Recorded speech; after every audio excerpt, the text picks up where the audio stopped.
Qur'an Chapter 35, Surah Fatir, by Sayyid Qutb. Translation by Muhammad Al-Amrani. In the name of God, the most compassionate, the most merciful. All praise is due to God, originator of the heavens and the earth, who appoints the angels as messengers, endowed with wings in twos or threes or fours. He increases his creation as he wills, for verily God has power over all things. Whatever mercy God opens up to humankind, none can withhold it, and whatever he withholds, none can release it thereafter. And he alone is the Almighty, the Wise. O humankind, remember God's blessings upon you. Is there any creator other than God who provides for you out of the heavens and the earth? There is no deity but he, so how can you be turned away?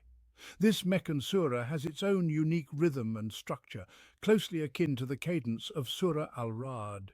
It unfolds in successive waves, striking the human heart from its opening to its conclusion, waves of meaning and rhythm that shake the soul, stirring it from its heedlessness to contemplate the majesty of existence, the marvels of this universe. It calls upon the heart to reflect on the signs of God scattered throughout creation, to ponder his blessings and feel his mercy and care. It beckons the listener to imagine the fates of those who came before, to envision the scenes of the resurrection, and to bow in reverence before the wonders of God's creation, wonders that manifest themselves in the vast cosmos, in the depths of the human soul, in the life of humanity, and in the unfolding of history. These wonders speak of the unity of truth, the unity of divine law, and the unity of the hand that crafts all existence, a hand powerful, creative, and all-encompassing. The surah's style and rhythm are so profound that no heart attuned to truth, no soul sensitive and alive can remain unmoved. The surah is a cohesive whole, with its verses bound together in perfect harmony, its rhythms flowing seamlessly. It is difficult to divide it into distinct sections, for it is a single, unbroken theme, a symphony of divine truths that resonate with the chords of the human heart. It draws its inspiration from the cosmos, the self, life, history, and resurrection, encompassing the soul from all directions and calling upon it from every horizon to believe, to submit, and to revere. The dominant feature of the surah is its portrayal of the creative and sovereign hand of God, which gathers all threads of existence within its grasp. It is this hand that moves all things, gathers and disperses, tightens and loosens, without partner, without rival, and without support. From the very beginning of the surah, this theme is evident and continues unbroken until its conclusion. In this vast universe we behold the all-encompassing hand of God bringing creation into existence according to his will.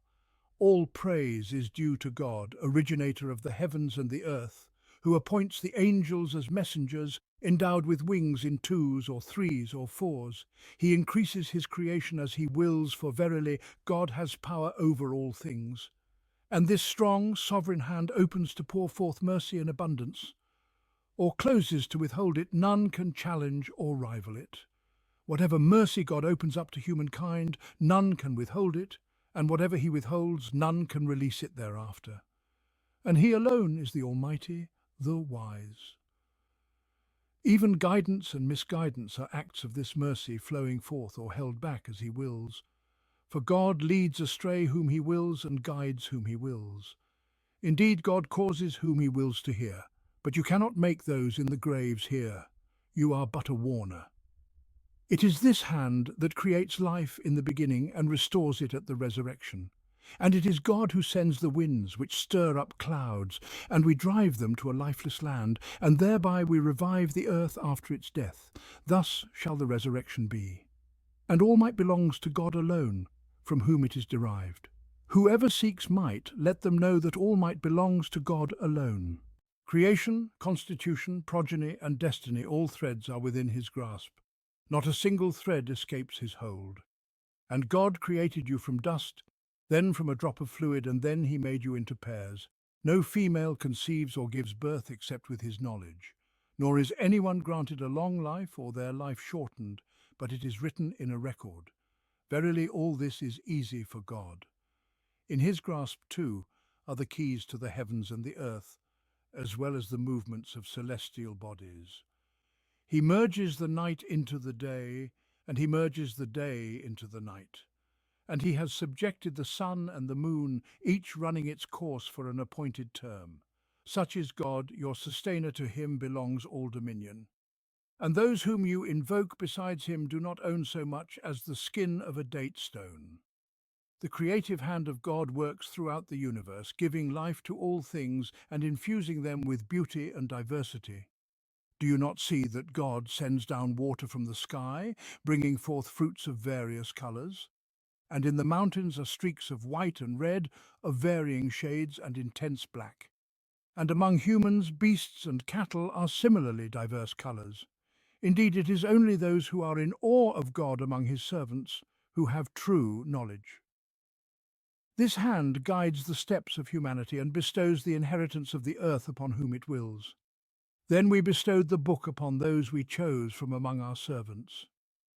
It is he who has made you successors upon the earth. And it is this hand that upholds the vast cosmos, preventing it from falling into ruin. Verily, God holds the heavens and the earth lest they fall apart, and if they were to fall apart, none could hold them but he. It is the hand that holds the reins of all affairs, for nothing can escape its reach. Indeed, nothing in the heavens or on the earth can frustrate God, and to him is the ultimate return of all things. He is the all-knowing, the all-wise, the almighty, the all-merciful. He is the one to whom all hearts turn, and he alone is worthy of all praise. From these verses and their accompanying reflections, the atmosphere of the surah emerges, its dominant themes become apparent, and the shadows it casts upon the soul are felt as a whole. Due to the surah's nature, we have chosen to divide it into 6 thematic sections for easier engagement. However, in reality, it is one continuous rhythm, one seamless thread, from its beginning to its end, a single unbroken journey of divine truths. All praise is due to God, originator of the heavens and the earth, who appoints the angels as messengers, endowed with wings in 2s or 3s or 4s. He increases his creation as he wills, for verily God has power over all things. The surah begins with praise of God, for it is a surah that directs the heart to God, awakening it to behold his signs, to feel his mercy and grace, and to marvel at his artistry in creation until the heart overflows with praise, glorification and supplication. All praise is due to God. And following this praise of God comes a description of his sublime attribute, the creator of the heavens and the earth, the originator of the heavens and the earth. For he is the one who brought into being these vast creations, those that surround us above and below, those we know and those we cannot comprehend. They are governed by one divine law that maintains their harmony and balance, despite the immense distances and unimaginable scales that boggle the human mind. Yet we pass by such allusions in the Qur'an references to the creation of the heavens and the earth without pausing to contemplate their profound implications. Likewise, we pass by the very sights of the heavens and the earth with indifference, rarely standing in awe before them. This dullness of perception has robbed us of the wonder and reverence that such scenes should inspire. The heart that remains connected to God, alive to his signs, and attuned to his creative hand, feels the vibrations of these divine rhythms that awaken the soul to the majesty of existence. A heart that is open, conscious and connected to God does not require precise knowledge of the positions of the stars in the heavens, their sizes, ratios, the expanse of space around them, the paths they trace in their orbits, or the relationships between their dimensions, positions and motions. Such a heart does not need this meticulous understanding in order to feel awe and reverence before this vast, magnificent and wondrous creation. It suffices for such a heart to simply experience the rhythm of these sights upon its strings. It is enough to behold the scattered stars in the dark night, the effulgence of light in a moonlit evening, the dawn breaking forth with light that breathes renewal and liberation, or the creeping dusk that ushers in darkness, whispering farewell and finality. Indeed, even this earth, with its infinite vistas, suffices. No traveller, even if they were to spend their entire life journeying through it, could exhaust its wonders or fully marvel at its beauty. Even a single flower is enough to inspire endless contemplation, its colors, its hues, its composition, its design, and its perfect harmony. The Quran offers its subtle, evocative allusions to these sublime creations, both vast and minute. For the heart, a single one of these signs is sufficient to perceive the greatness of its Creator and to turn toward Him with glorification, praise and supplication. All praise is due to God, originator of the heavens and the earth, who made the angels messengers endowed with wings in twos, threes and fours. 35:1. The discourse in this surah revolves around the messengers, the revelation, and the truth that God has sent down. The angels are God's messengers, delivering his revelation to whomever he chooses from among his servants on earth. This message is the most exalted and noble of all things. It is thus that God mentions the angels as his messengers immediately after referencing the creation of the heavens and the earth, for they form the connection between heaven and earth. They stand between the originator of the heavens and the earth and his prophets and messengers among humankind, carrying out the most sublime and momentous of duties. For the first time in the Quran, as far as we have encountered in these reflections, there is a description of the angels that pertains to their form. Previous descriptions have focused on their nature and function, such as in the verse, "And those who are with him do not grow arrogant in their worship of him, nor do they tire. They glorify him night and day, never failing." 21:19-20. Or, "Indeed, those who are near your sustainer do not grow arrogant in his worship. They glorify him and they bow down before him." 7:206. But here we find something specific to their physical composition, endowed with wings in twos, threes and fours. This description, however, does not present a definitive image of their form, for we do not know what they truly look like or how their wings appear. We must, therefore, refrain from forming a concrete image, as any such depiction may be erroneous. No specific or definitive form or appearance has been conveyed to us through authentic sources.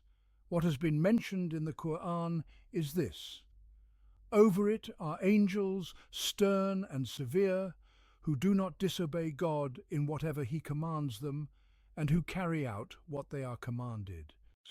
66:6. This too does not provide a defined shape or form. Additionally, there is the reported hadith that the Prophet, peace be upon him, saw Gabriel in his true form twice, and in one narration it is mentioned that Gabriel had 600 wings. Yet even this does not determine a specific shape or form. Thus, the matter remains open, and knowledge of such unseen realities belongs to God alone. On the mention of wings in pairs, threes and fours, while humans only know of birds having two wings, it is then stated, "He increases in creation as he wills." 35:1. This affirms the boundless will of God, unrestricted by any particular form of creation. Indeed, in what we witness and know, there are countless forms of creation, and beyond what we know lies infinitely more. Indeed, God has power over all things. 35:1. This conclusion is broader and more comprehensive, leaving no image or possibility of creation outside its scope. Whatever mercy God opens up for humanity, none can withhold it, and whatever he withholds, none can release it thereafter, and he is the Almighty, the All-Wise. 35:2. In this second verse of the surah, we are given an image of God's power, which complements the depiction in the first. When this image settles in the human heart, it brings about a complete transformation in its perceptions, emotions, orientations, values, and measures in all aspects of life. It severs the heart from any illusion of power in the heavens and the earth and attaches it solely to the power of God. It extinguishes any hope for mercy from the heavens and the earth and directs it solely to the mercy of God. It closes all doors in the heavens and the earth and opens the door to God alone. It blocks all paths in the heavens and the earth and clears the way to God alone. The mercy of God manifests in countless ways that cannot be enumerated by human beings. It cannot even be fully grasped or recorded, whether in the very composition of the human being, in the honor bestowed upon them, or in the blessings that surround them from above, below, and all around. These blessings include both those that are known and those that remain unknown, which are far greater in number.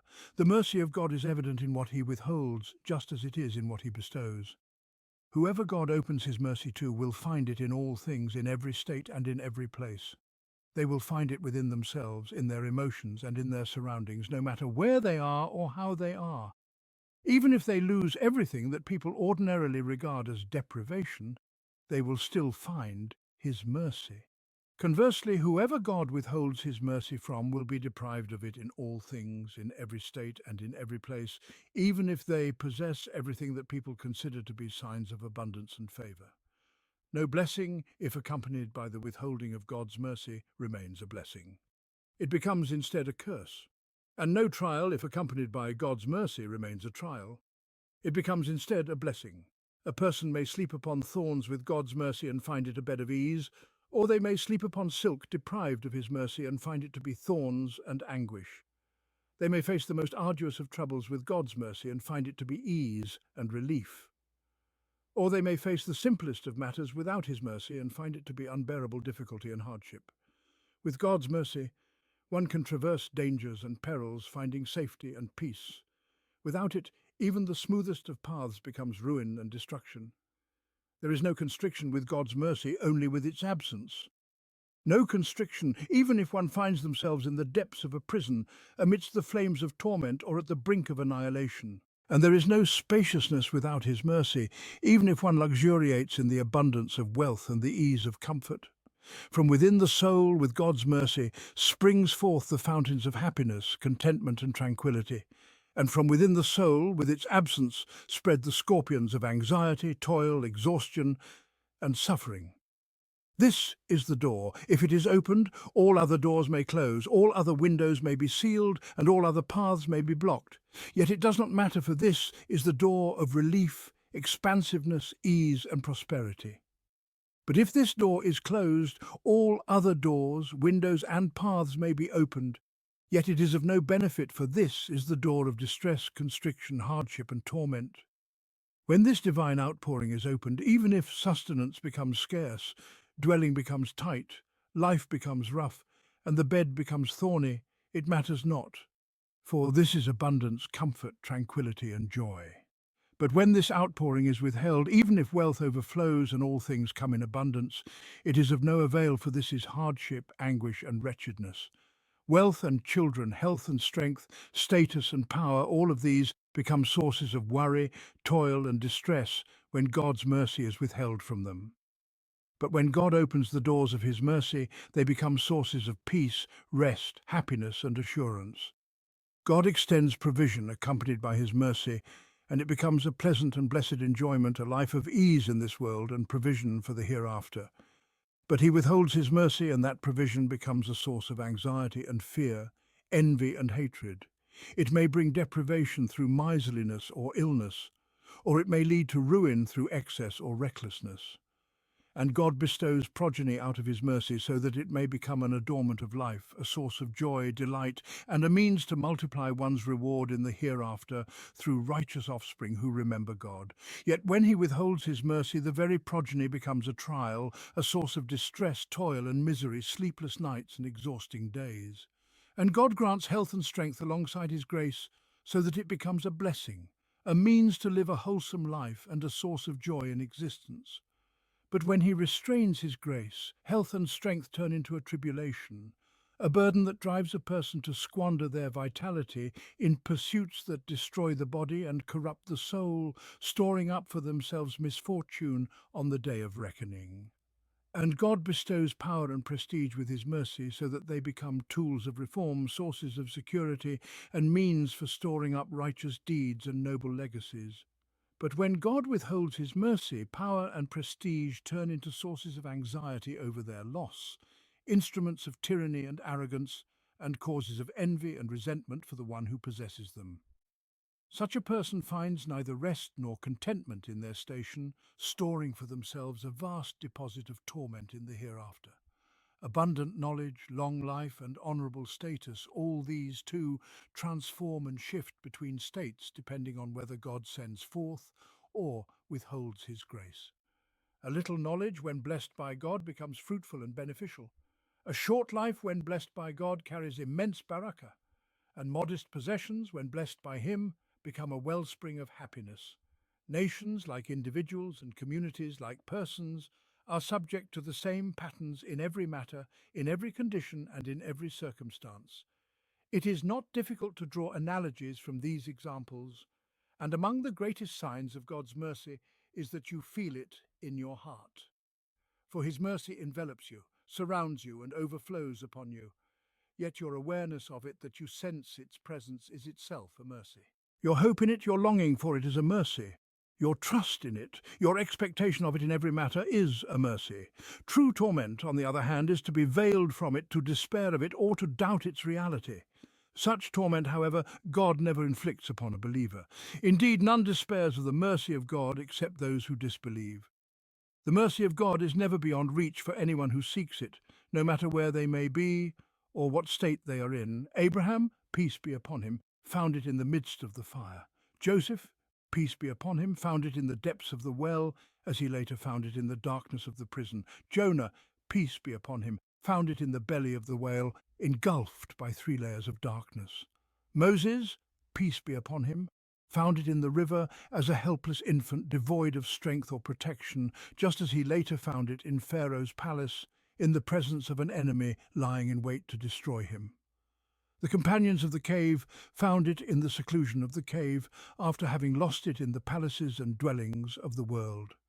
As one of them said, "Seek refuge in the cave, and your sustainer will spread his mercy over you."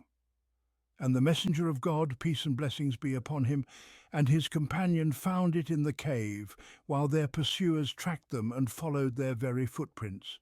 Indeed, everyone who turns to God in utter despair of anything besides Him, cutting off all illusions of strength and abandoning all false hopes in mercy from other than Him, finds His mercy at their door. For when God opens the gates of His mercy, none can hold it back. And when He withholds it, none can send it forth. Therefore there is no fear of anyone, nor hope in anyone. There is no fear of any loss, nor hope in any means. It is all according to the will of God. Whatever mercy God opens to mankind, none can withhold it, and whatever He withholds, none can release it after Him. Thus the matter is directly in God's hands, and He is the Almighty, the Wise. He decrees without contest the sending forth and the withholding, and He does so in accordance with wisdom hidden behind the veil of His commands. Whatever mercy God opens to mankind, none can withhold it. Between people and the mercy of God there lies nothing but their seeking it directly from Him, without intermediary, without reliance on any means, by turning to Him in obedience, hope, trust and surrender. And whatever He withholds, none can send it forth after Him. Thus there is no hope in any of His creation, nor fear of any of His creation. For no one can release what God has withheld, and no one can withhold what God has released. What a reassurance, what a source of serenity, what clarity this verse instills in the heart regarding life's values, priorities, and scales of judgment. These values remain unshaken, unmoved by external forces, whether they come or go, rise or fall, grow or diminish, whether they stem from people, events, or things. This single verse paints a new picture of life and establishes within the soul enduring values and stable standards that do not waver or falter under any circumstances. A person who internalizes this truth stands firm as a mountain against the storms of events, the whims of people, the forces of nature, and the shifting values of the world.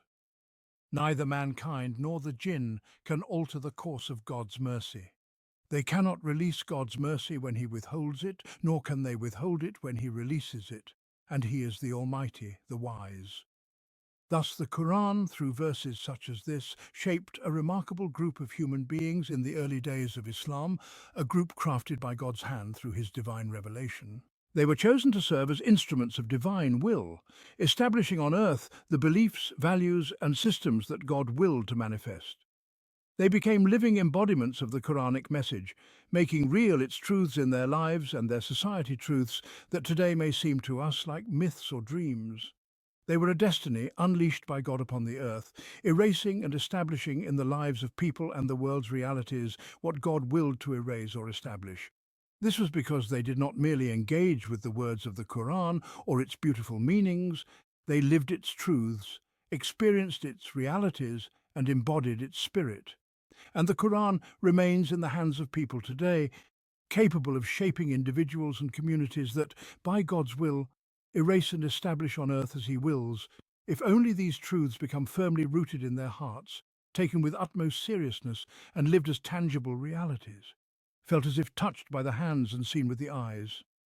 And so, I turn with praise to God for a special mercy He granted me through this very verse. It confronted me at a moment of hardship, struggle, distress, and difficulty. It met me in a moment of spiritual dryness, inner torment, constriction, and strain. It came to me precisely in that moment, and God enabled me to perceive its truth and to let its reality flow into my soul as if it were nectar I sipped, feeling its essence coursing through my being. It was not merely a meaning I understood, it was a reality I tasted. It was, in itself, a mercy. It presented itself to me as a living example of what the verse meant, saying, "Here I am, a manifestation of God's mercy when He opens its gates. Behold how it is." Nothing around me had changed, yet everything within me had transformed. It is a magnificent blessing when the heart opens to a great truth of existence, such as the profound truth contained in this verse. It is a blessing that one can taste and live but rarely convey through words. I have lived it, tasted it, and come to know it all of this during one of the most difficult moments of dryness and constriction I have ever faced in my life. And here I am, finding relief, joy, refreshment, and release from every burden, every hardship, every constraint while still in my place. It is the mercy of God whose gates He opens, pouring forth its flood through a single verse of His Qur'an. A verse that opens a window of light, causes a spring of mercy to gush forth, and paves a clear path to contentment, trust, serenity, and ease in the blink of an eye, with the beat of a heart and the flutter of a soul. O God, all praise is due to You. O God, the one who revealed this Quran as guidance and mercy for the believers. And now we return, after reflecting on this luminous moment, to the flow of the surah itself. In the third verse, we find an affirmation of the inspiration conveyed by the first and second verses. It calls people to remember God's blessings upon them, reminding them that He alone is the Creator, He alone is the Sustainer, and there is no deity but He. How astonishing, then, that they turn away from this clear and self-evident truth. O mankind, remember God's blessings upon you. Is there any creator other than God who provides for you from the heavens and the earth? There is no deity but He. How then are you turned away? God's blessings upon people require nothing more than remembrance for them to become clear and manifest, obvious, perceivable and tangible. Yet they forget, and thus fail to remember.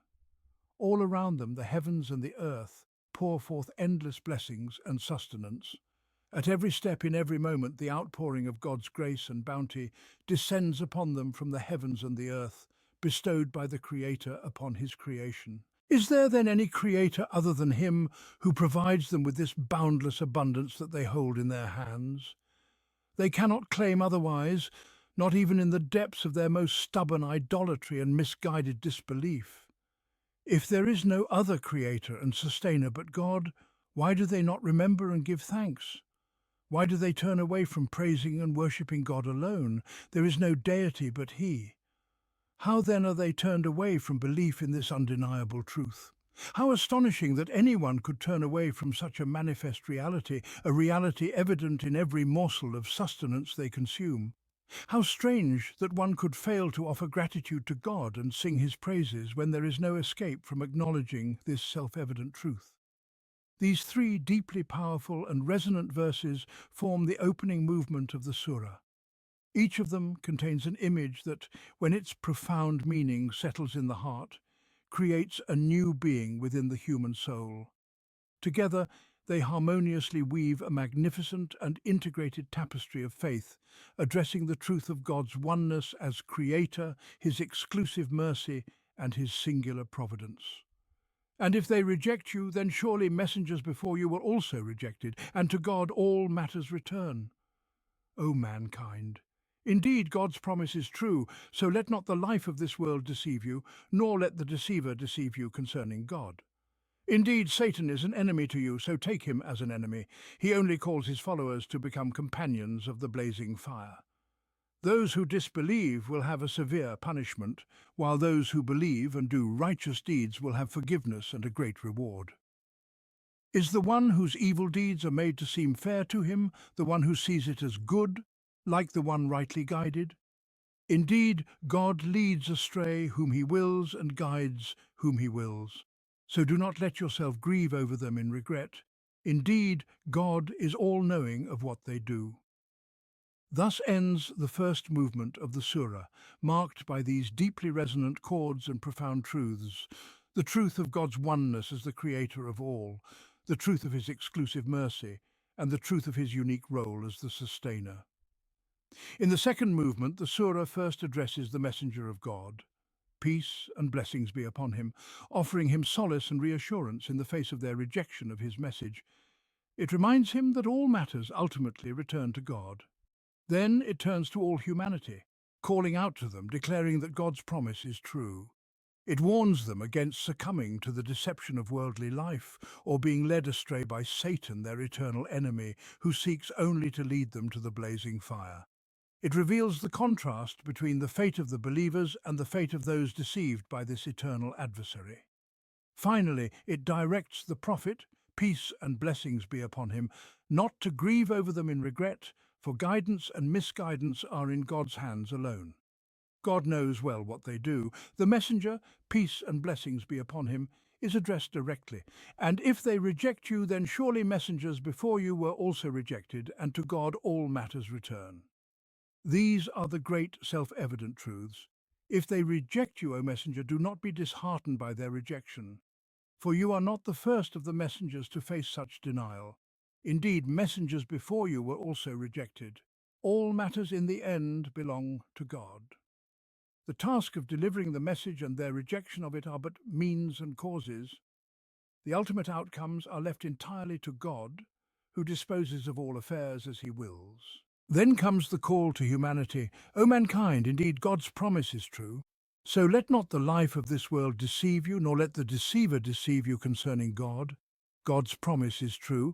It is inevitable and beyond doubt. It is a reality that cannot fail to come to pass. The truth endures. It is never lost, never extinguished, never dissipated, and never deviates. But the life of this world is deceptive and misleading. So let not the life of this world deceive you. And Satan too is deceptive and misleading. Do not allow him to ensnare you, nor let the deceiver deceive you concerning God. Satan has openly declared his enmity toward you and his determination to oppose you. Indeed, Satan is an enemy to you, so take him as an enemy. He only calls his followers to become companions of the blazing fire. Take him as an enemy. Do not rely on him, do not take him as an advisor, and do not follow in his footsteps. A rational person does not follow the path of their enemy. Satan calls you to nothing good, and he leads you to no salvation. He only calls his followers to become companions of the blazing fire. Is there any person of sound reason who would answer the call of one who invites them to the torment of the blazing fire? What a vivid and stirring reminder this is. When a person envisions the eternal struggle between themselves and their enemy, Satan, they are awakened with all their strength, vigilance, and instinct for self-preservation.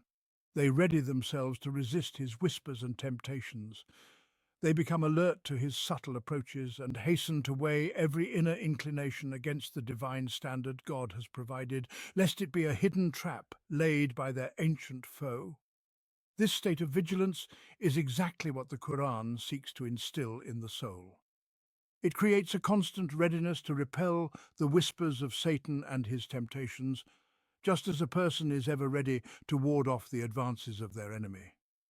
It fosters a state of emotional and spiritual mobilization against the forces of evil, both the subtle whispers within and the visible causes around them. It engenders a perpetual preparedness for a battle that never ceases in this life, a battle that never lays down its burdens.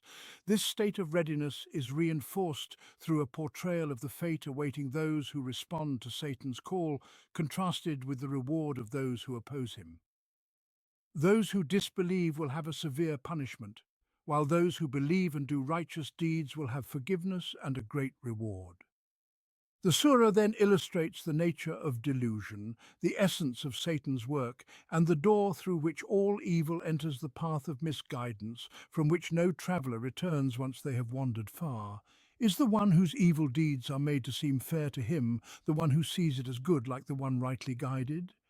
This is the very key to all evil, that Satan makes a person's wrongful deeds appear fair and attractive to them so that they see them as good.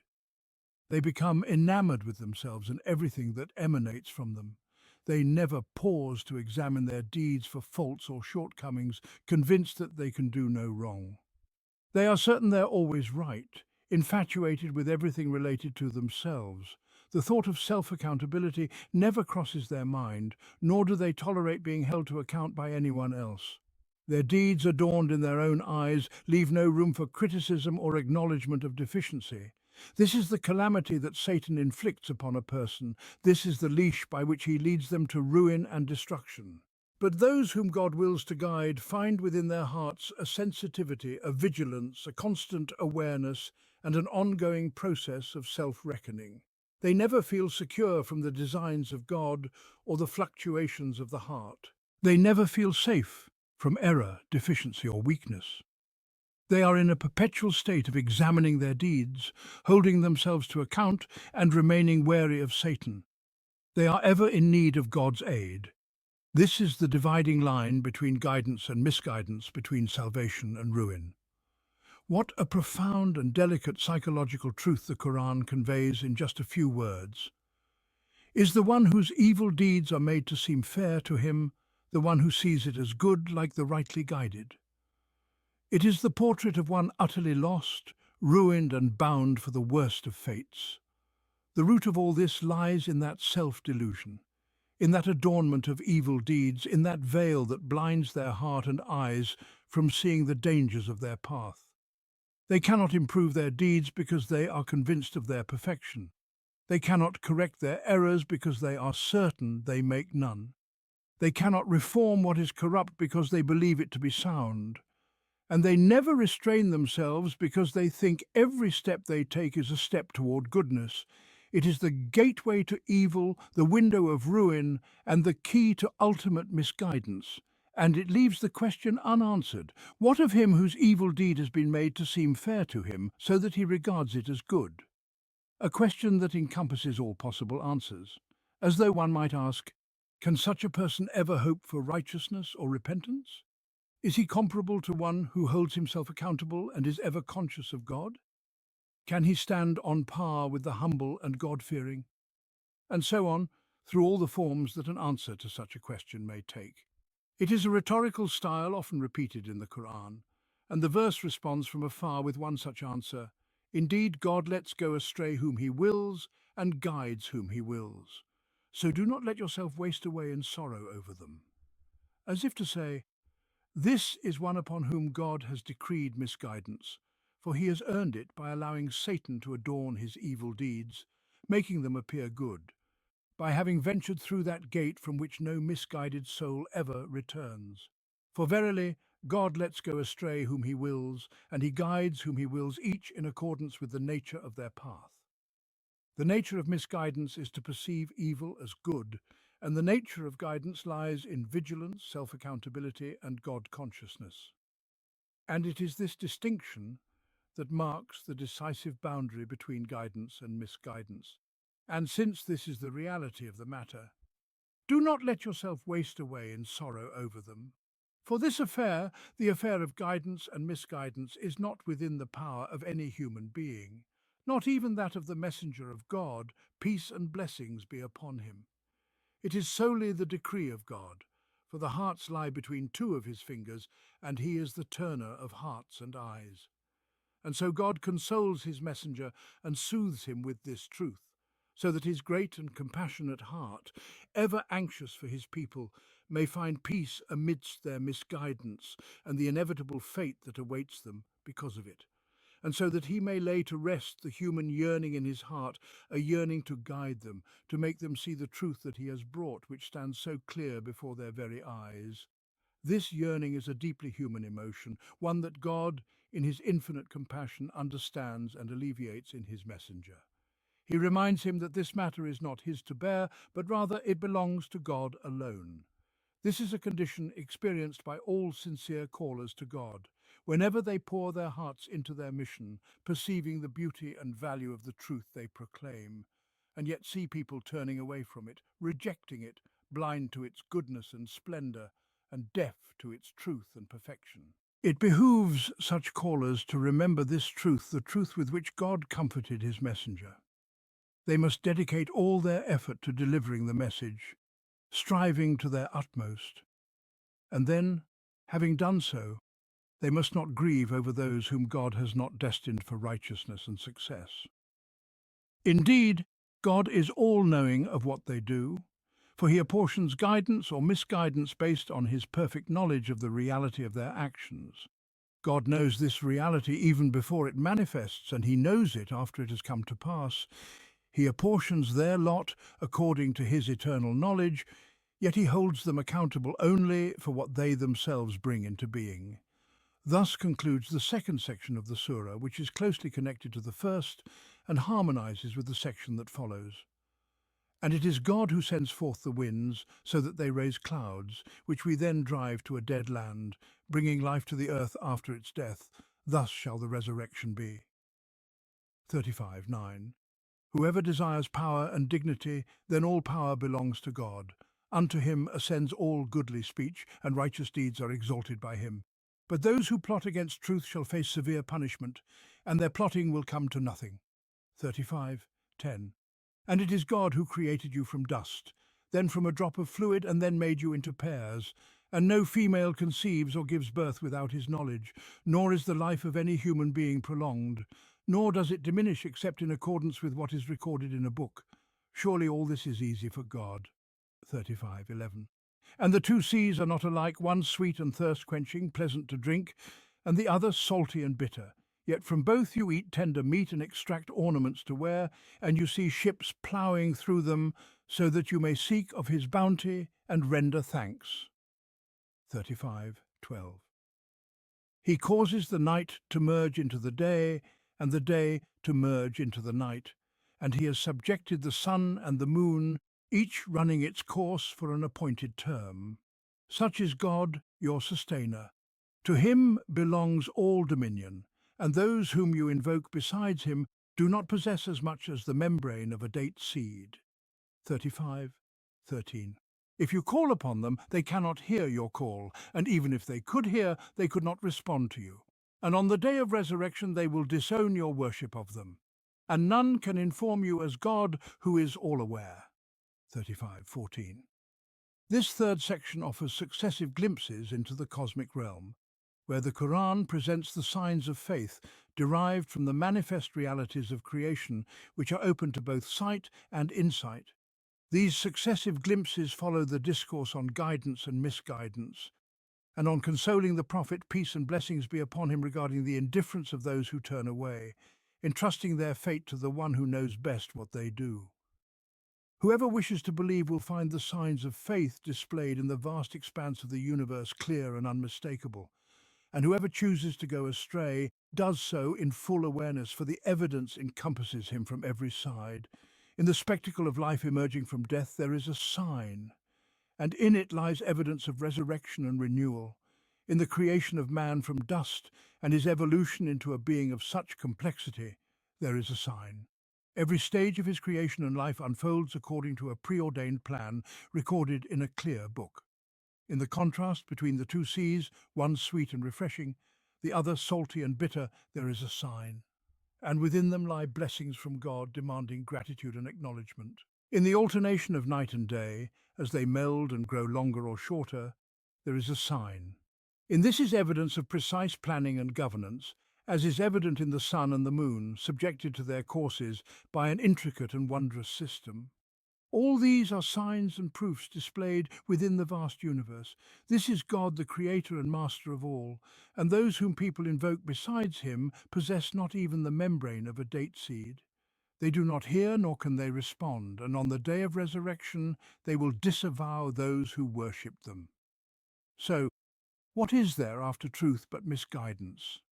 And it is God who sends forth the winds, so that they raise clouds which we then drive to a dead land, bringing life to the earth after its death. Thus shall the resurrection be. This scene recurs frequently in the Quran's depiction of cosmic signs of faith, for it is a tangible, undeniable proof.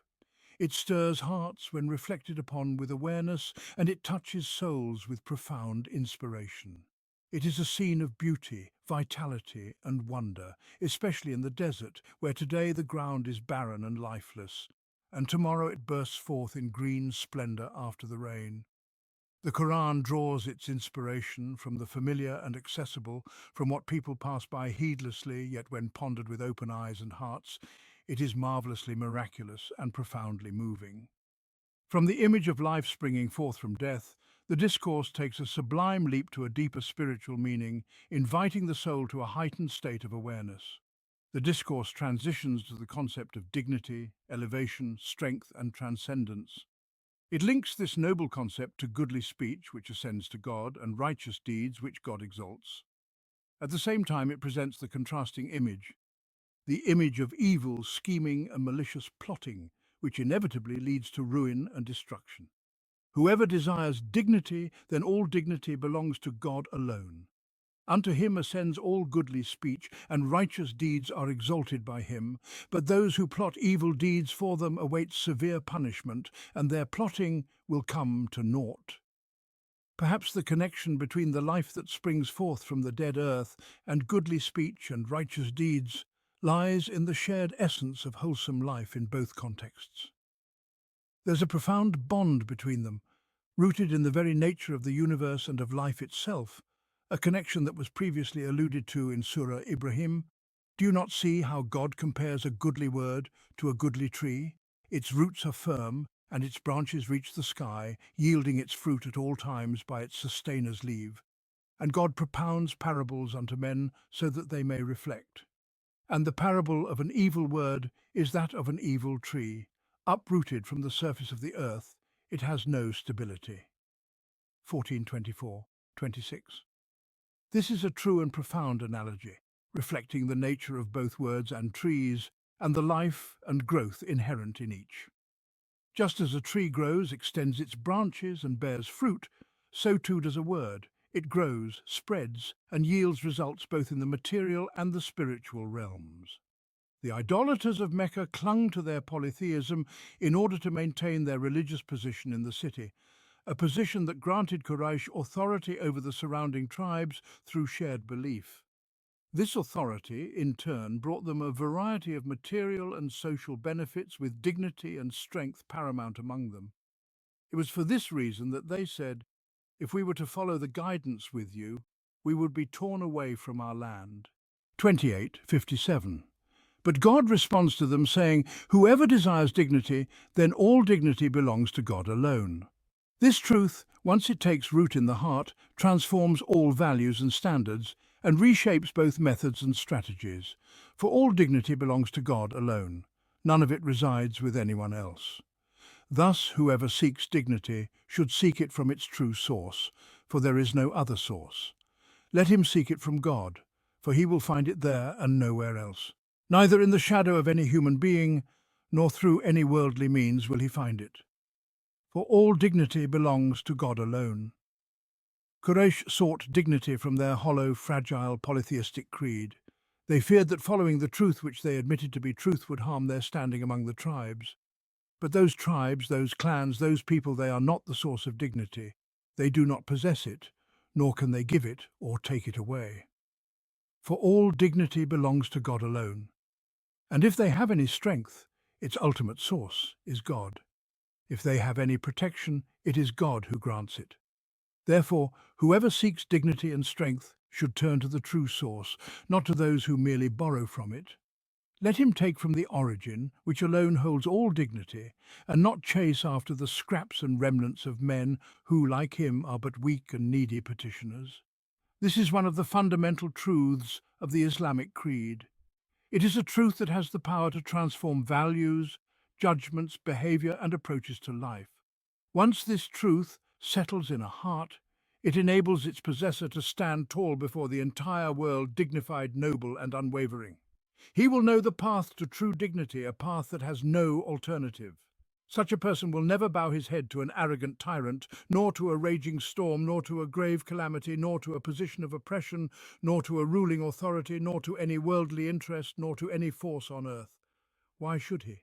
For all dignity belongs to God alone, and no one can possess even a fragment of it without his permission. This is why the verse mentions goodly speech and righteous deeds. Unto him ascends all goodly speech, and righteous deeds are exalted by him. The placement of this statement immediately following the declaration of this great truth carries profound meaning and significance. It points to the means and pathways to dignity for those who seek it from God, goodly speech and righteous deeds. Goodly speech ascends to God in his transcendent realm, and righteous deeds are exalted by him to a place of honor. Through this, God honors the doer, elevating him to a station of dignity and transcendence. True dignity is a reality that first takes root in the heart before it manifests in the world of men. It is a reality that settles in the heart, raising it above all causes of humiliation and submission to anything other than God. It is a reality that first elevates a person above his own lower desires, enslaving passions and overpowering fears and ambitions, whether from people or anything else. Once he has risen above these, no one will have any means to humiliate or subjugate him. For it is only desires, fears, and ambitions that render people weak and submissive. Whoever rises above these rises above all situations, all things, and all people. This is true dignity, dignity full of power, transcendence, and majesty. Dignity is not a reckless stubbornness that scorns truth and exalts falsehood, nor is it an insolent tyranny that strikes out in arrogance and heedlessness, nor is it a wild impulse that yields to base whims and surrenders to lusts, nor is it blind power that crushes without justice, fairness, or righteousness. No, true dignity is rising above the desires of the self, rising above all forms of servitude and subjugation, and refusing to bow to anything other than God.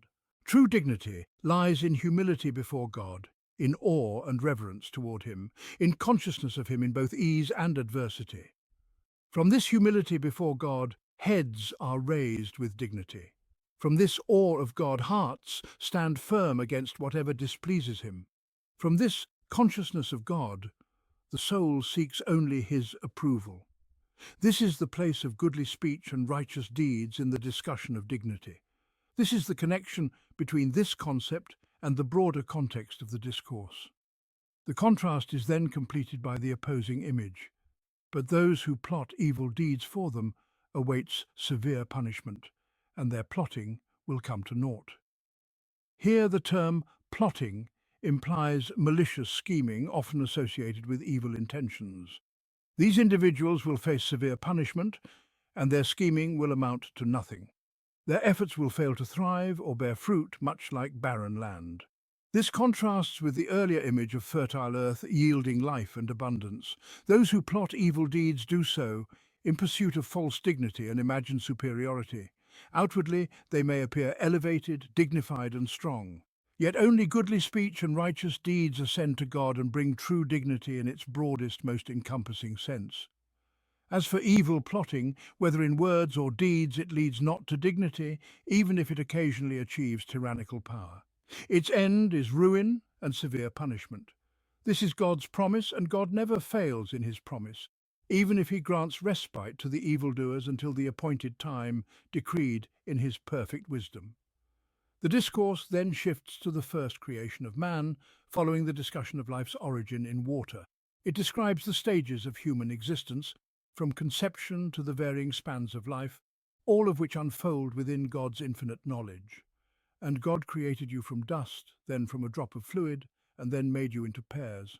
And no female conceives or gives birth except with his knowledge, and no one granted a long life, nor is anyone's life shortened, but it is recorded in a book. Surely all this is easy for God. The reference to man's creation from dust is frequently repeated in the Qur'an, as is the mention of the first stage of life as a drop of fluid. Dust is lifeless, while the drop contains life. The first miracle is the miracle of life itself, a phenomenon no one fully comprehends and no one can explain. How did life emerge? How did it infuse the lifeless element? This remains a mystery beyond human grasp, yet it is a manifest, undeniable reality, a truth that compels acknowledgement. Its evidence of the Creator, the giver of life, is irrefutable and beyond dispute, and this transition from lifeless to living is a vast, vast leap, far greater and more profound than any distance of time or space. To contemplate this transformation is an endless journey for the living heart, one that reflects on the wondrous mysteries of existence, each secret more remarkable and awe-inspiring than the other.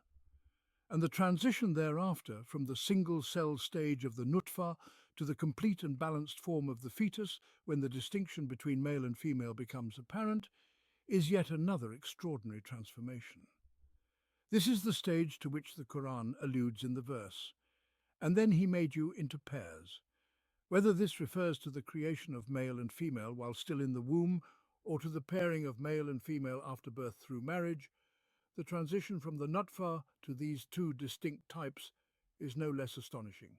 How far removed is that single indistinct cell in the nutfa from this complex and intricately designed being with its numerous organs and myriad functions? How far removed is that simple, undifferentiated cell from this creation teeming with unique characteristics and individual traits? Following this unsophisticated cell as it divides and multiplies, as groups of cells specialize to form specific organs with distinct roles and unique functions, as these organs harmonize and coordinate to create a single unified being of such exquisite intricacy, and one that is distinct from all other creatures of its kind, even from its closest kin, is a marvel beyond comprehension. No two beings are identical, though all originate from a single nutfa, indistinguishable in its essence. To trace these cells as they develop further, until they become pairs capable of procreation, and to witness the same stages repeat themselves with every new generation, without deviation, this is a mystery that never ceases to astonish. Thus, the Quran repeatedly draws attention to these miraculous transformations, whose secrets remain beyond human grasp, urging humanity to reflect upon them, that hearts may awaken to their profound rhythm, and souls may stir to their recurring echoes. Alongside this subtle mention, the Quran presents a cosmic image of God's all-encompassing knowledge, as it does in other instances, such as in Surah Saba. Here it depicts God's knowledge of every pregnancy born by any female on this earth. No female bears or gives birth except with His knowledge. This statement transcends human females to encompass every female in the animal kingdom, be it among birds, fish, reptiles, insects, or others that we know of or do not know of.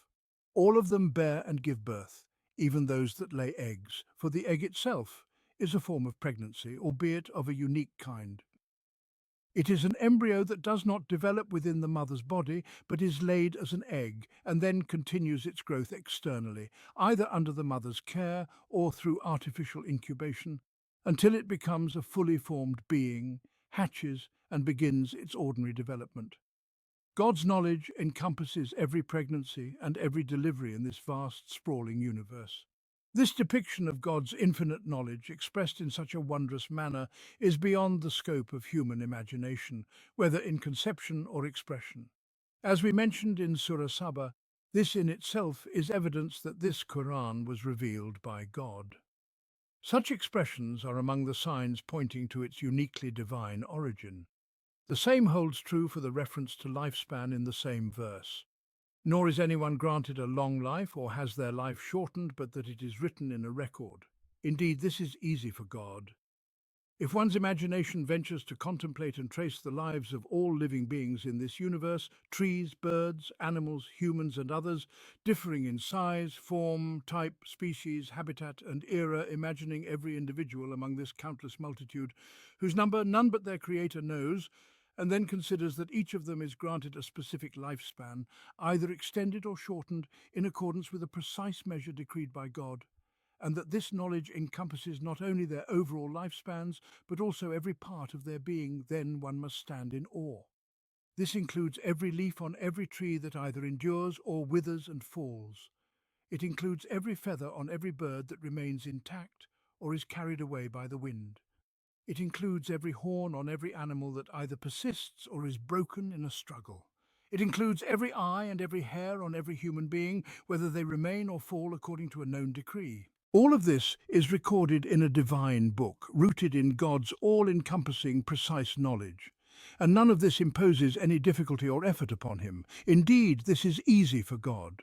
If one's imagination delves into this matter and reflects deeply, tracing the details of every life and every death, and then contemplates the reality beyond this, one is confronted with something truly extraordinary. It is a concept that human thought does not naturally arrive at in this manner, and an approach to envisioning and articulating this reality that is far removed from human conventions. This is a uniquely divine guidance toward a truly astonishing truth. The lengthening of life may refer to the extension of years and days, but it may also refer to the blessing bestowed upon one's lifespan, where one is guided to spend it in fruitful endeavors, filled with meaningful feelings, actions, and accomplishments. Similarly, the shortening of life may refer to a reduction in years, or it may refer to a lack of blessing, where life is squandered in frivolity, idleness, and futility. One moment may equal a lifetime in what it contains of profound thoughts, emotions, and achievements. Conversely, an entire year may pass empty and void, carrying no weight in the scales of life, nor any value in the sight of God. All of this is written. All of this is decreed for every being in this universe, whose limits are known only to God. Communities, like individuals, have their lifespans. Nations, like individuals, have their rise and fall. This is also encompassed by the verse. Even inanimate objects share this reality. I imagine ancient rocks enduring through the ages, caves persisting for centuries, mighty rivers flowing for millennia. And I imagine the expiration of their terms, rocks crumbling into dust, caves collapsing or sealing shut, rivers draining away or drying up. This applies even to things crafted by human hands, buildings built to last or to crumble quickly, devices that endure or falter, fabrics that wear well or fray quickly. All of these too have their appointed times and lifespans recorded in God's book, no less than human beings. Everything is subject to God's knowledge and wisdom. To perceive the matter in this way awakens the heart to reflect upon the universe with fresh sensitivity and a renewed perspective. The heart that feels God's hand and God's gaze upon everything with such precision finds it difficult to forget or stray. Wherever it turns, it finds God's hand, God's gaze, God's care, and God's power manifest in every aspect of existence. Thus does the Qur'an shape hearts. The discourse then moves to another perspective in this cosmic journey, highlighting the phenomenon of water on this earth from a specific angle, the diversity of water. Here is fresh, sweet water, and there is salty, bitter water. Though distinct, both converge and serve humanity through God's design. And the two seas are not alike, one fresh and sweet, pleasant to drink, and the other salty and bitter. Yet from both you eat tender meat and extract ornaments to wear, and you see ships ploughing through them, so that you may seek his bounty and give thanks. The intent behind this diversity in the creation of water is clear, and its wisdom, so far as we know, is evident. The fresh, sweet water is vital and accessible, sustaining every form of life. As for the salty, bitter water of the seas and oceans, one scientist explains its immense purpose as follows. Despite the continuous emission of gases from the Earth over the ages, most of which are toxic, the atmosphere remains unpolluted and balanced in its composition, essential for human existence. The great balancing mechanism is the vast body of water, the oceans, from which life, sustenance, rain, temperate climates, vegetation, and, ultimately, humanity itself have originated. This is but a glimpse of the wisdom behind the diverse creation of water, where deliberate design and precise calculation are evident. The intricate balance and interdependence that sustain this universe and its systems could only be the work of God, the creator of all that exists. Such precise coordination could never arise by chance. The mention of the two types of seas suggests intent not only in this distinction, but in every other distinction in creation. The Surah will later point to examples of such differences in feelings, inclinations, values, and standards. And thus do the two seas meet, different in their nature, yet united in their service to humanity. And from both you eat tender meat and extract ornaments which you wear, and you see the ships ploughing through them. The tender meat refers to the fish and the varied creatures of the sea, while the ornaments are pearls and coral. Pearls are formed within certain shells when a foreign particle, like a grain of sand or a drop of water, enters the soft body of the mollusk. To protect itself from this intruder, the mollusk secretes layers of nacre around it, eventually hardening into a pearl. Coral, on the other hand, is a marine organism that grows into vast reefs, sometimes stretching for miles across the ocean. These coral reefs not only pose dangers to navigation, but also become perilous to all living beings ensnared in their grasp. Coral is harvested with specialized techniques and is crafted into beautiful ornaments. As for the ships, they cut through the seas and rivers, ploughing through them, enabled by the laws God has implanted within creation. The density of water and the materials from which ships are built contribute to their buoyancy and ability to traverse the waters. Likewise, the winds and the forces harnessed by humankind, such as steam, electricity, and other sources of power, are all part of the divine order, enabling human beings to master the seas. So that you may seek of his bounty, through travel, trade, and the use of the seas for sustenance, be it tender meat, ornaments, or the water itself, and through the ships that sail upon rivers and oceans, and so that you may give thanks. For God has made the means of gratitude readily available to you, placing them within your reach to assist you in fulfilling your duty of thankfulness. This passage concludes with a cosmic reflection, drawing the human heart to the marvels of night and day, and to the sun and the moon, which follow their divinely ordained courses. He causes the night to merge into the day, and he causes the day to merge into the night, and he has subjected the sun and the moon, each running its course, for a term appointed. The merging of night into day and day into night evokes two magnificent scenes: the gradual fading of daylight as the darkness of night slowly overtakes it until the sunset yields to the deepening dusk, and, conversely, the gradual retreat of night as the dawn breaks, with its soft light spreading, until the sun rises and the day is fully radiant. This merging might also signify the lengthening of the night as it encroaches upon the day, or the lengthening of the day as it encroaches upon the night. Or perhaps it encompasses both meanings, captured within a single expression. Each of these scenes stirs the heart into stillness, filling it with awe and reverence as it beholds God's hand, stretching out one thread and folding another, pulling one string tight and loosening another, weaving them together in a flawless pattern that never falters, not for a moment, not for a year, not over the span of countless centuries. The subjection of the sun and the moon to their prescribed courses, each running its orbit to its appointed term, known only to their Creator, is another wondrous phenomenon observed by all humanity. Whether one understands the sizes of these celestial bodies, their classification as stars or planets, their orbits, their cycles, or whether one knows nothing of such scientific details, the sun and the moon appear before every eye. They rise and set, ascend and descend in a perpetual motion that never ceases or falters. This ceaseless movement, so steady and unbroken, is a sign visible to all minds and all generations, inscribed upon the vast canvas of the universe. Today, with our heightened scientific understanding, we may grasp more about these phenomena than those first addressed by the Qur'an. Yet this additional knowledge is secondary. What truly matters is that these signs should inspire in us the same awe and wonder, the same trembling hearts and reflective minds as they inspired in the first recipients of this revelation. What matters is that they awaken within us a sense of God's creative power as vividly as they awakened it in them, so that life becomes first and foremost the life of the heart. Amid these profound and varied scenes, the Quran proclaims the truth of God's lordship and the futility of associating partners with him, warning of the ultimate loss awaiting those who persist in their error on the day of resurrection. That is God, your sustainer. To him belongs all dominion, and those whom you invoke besides him do not possess even so much as the skin of a date seed.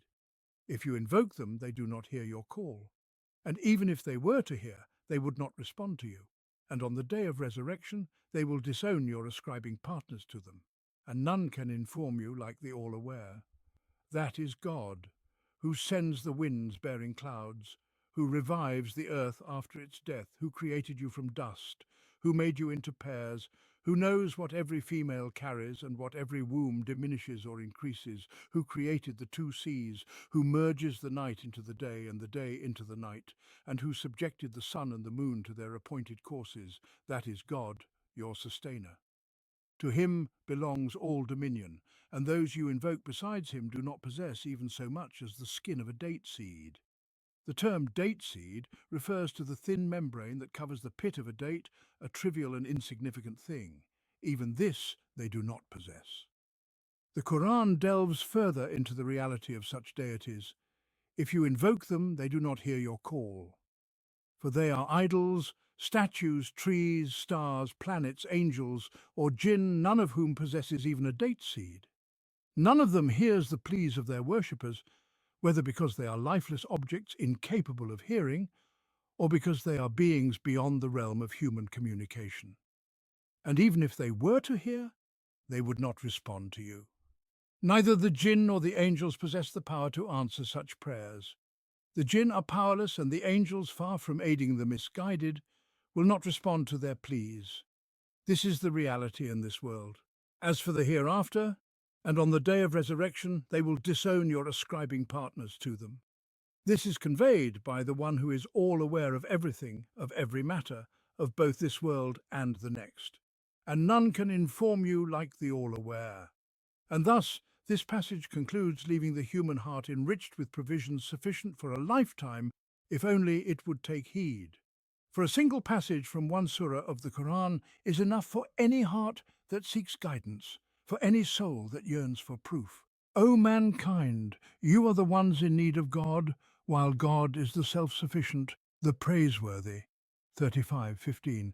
If he so wills, he can do away with you and bring forth a new creation. 35:16. And this is not difficult for God. 35:17. No bearer of burdens will bear the burden of another, and if a heavily burdened soul calls for help with its burden, none can carry anything of it, even if they are close relatives. 35:18. The Prophet, peace and blessings be upon him, is reminded to warn only those who fear their sustainer in the unseen and establish prayer. And whoever purifies himself does so for the benefit of his own soul, and to God is the final destination. 35:18. The Quran then draws comparisons between guidance and misguidance, light and darkness, life and death, proclaiming the fundamental difference between them. And the blind and the seeing are not alike, nor are the darkness and the light, nor are the shade and the scorching heat, and neither are the living and the dead alike. Indeed, God causes whomever he wills to hear, but you cannot make those in the graves hear. 35:19-22. You are but a warner. 35:23. Indeed, we have sent you with the truth as a bringer of glad tidings and a warner, and there is no community but that a warner has passed among them. 35:24. And if they reject you, remember, those before them also denied the truth. Their messengers came to them with clear proofs, scriptures, and the enlightening book. Then I seized those who disbelieved, and how severe was my rejection of them. 35:25-26. And so the human being is called once more to reflect upon their relationship with God and to remember the truth of their own existence, the messenger. Peace and blessings be upon him is consoled for the rejection he faces, reassured of the fundamental difference between guidance and misguidance, between light and darkness, between life and death. And the passage concludes with a warning, evoking the fate of those who denied the truth in times past, urging reflection and repentance. O mankind, you are the ones in need of God, whereas God is self-sufficient, the one to whom all praise is due. If he so wills, he can do away with you and bring forth a new creation, and that is no great matter for God. Indeed, people are in desperate need of being reminded of this truth, especially when they are being called to the path of guidance and are being struggled with to bring them out of the darkness into the light of God and his guidance. They need to be reminded that they are the ones who are utterly dependent on God, while God is completely free of need from them. and that when they are invited to faith in God, to worship Him and to praise Him for His blessings, it is not because God requires their worship or their praise, for He is in and of Himself the one worthy of all praise. They neither enhance His dominion nor diminish it, for He is beyond all measures of dependence. If He so wills, He can take them away and replace them with a new creation, whether from their kind or from another entirely. This, for God, is but an easy task. People need to be reminded of this truth, lest they be deluded by arrogance when they see that God, exalted and sublime, is concerned with them, sends them messengers, and strives through these messengers to turn them away from misguidance toward guidance, bringing them from the shadows into the light. Such arrogance might lead them to imagine that they are somehow of great significance to God, that their faith and worship add something to His dominion. But God is indeed free of need, the one to whom all praise is due. God, in His infinite mercy and grace, bestows upon His servants care and compassion. He lavishes upon them His favours by sending messengers to them, despite their rejection and harm, and by sustaining these messengers in their resolve to convey His message even in the face of difficulty and hostility. God does all this out of His mercy, generosity and grace, not because the faith of His servants adds anything to His dominion, nor because their blindness detracts from it, and certainly not because humankind is a rare or irreplaceable species that cannot be recreated or substituted, for they are neither unique nor indispensable. Indeed, one is left in awe and bewilderment at the boundless grace, generosity and kindness of God when one contemplates the state of this feeble, insignificant, ignorant and limited human being who nevertheless receives such immense care and attention from his Creator. Man is but a small inhabitant of this earth, and the earth itself is but a tiny speck among the celestial bodies orbiting the sun. The sun, in turn, is merely one star among countless others in the vastness of the cosmos. These stars themselves, despite their colossal magnitude, are but scattered dots in the incomprehensible expanse of space. This space, which holds these stars as mere wandering points, is itself but a part of God's creation. Yet despite all this, man is the recipient of such divine care. God creates him, appoints him as a steward on earth, and grants him every tool necessary for fulfilling this stewardship, both in his own physical and intellectual constitution and in the forces and resources of the universe that are subjugated to his use. And even as this creature wanders astray and grows arrogant to the point of associating others with God, or even denying Him altogether, God continues to send him messengers one after another and reveals to them scriptures and miracles. God's grace remains so abundant that He, in His final revelation to humankind, recounts their history, narrates what befell their predecessors, and unveils to them the secrets of their own souls, illuminating their strengths and weaknesses. He even addresses specific individuals, saying to one, "You have done this," and to another, "Here is the solution to your problem. Here is your way out of distress." All this is granted to man, though he is but a small inhabitant of this earth, a speck among the countless celestial bodies that seem to drift aimlessly in this vast existence, so vast that it almost defies perception. And God exalted He is the originator of the heavens and the earth, the creator of all existence with but a word, a mere act of His will.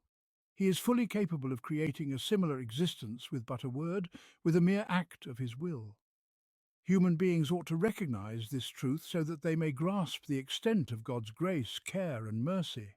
And they should feel a sense of shame if they respond to such boundless favor, pure care, and overflowing mercy with ingratitude, rejection and denial.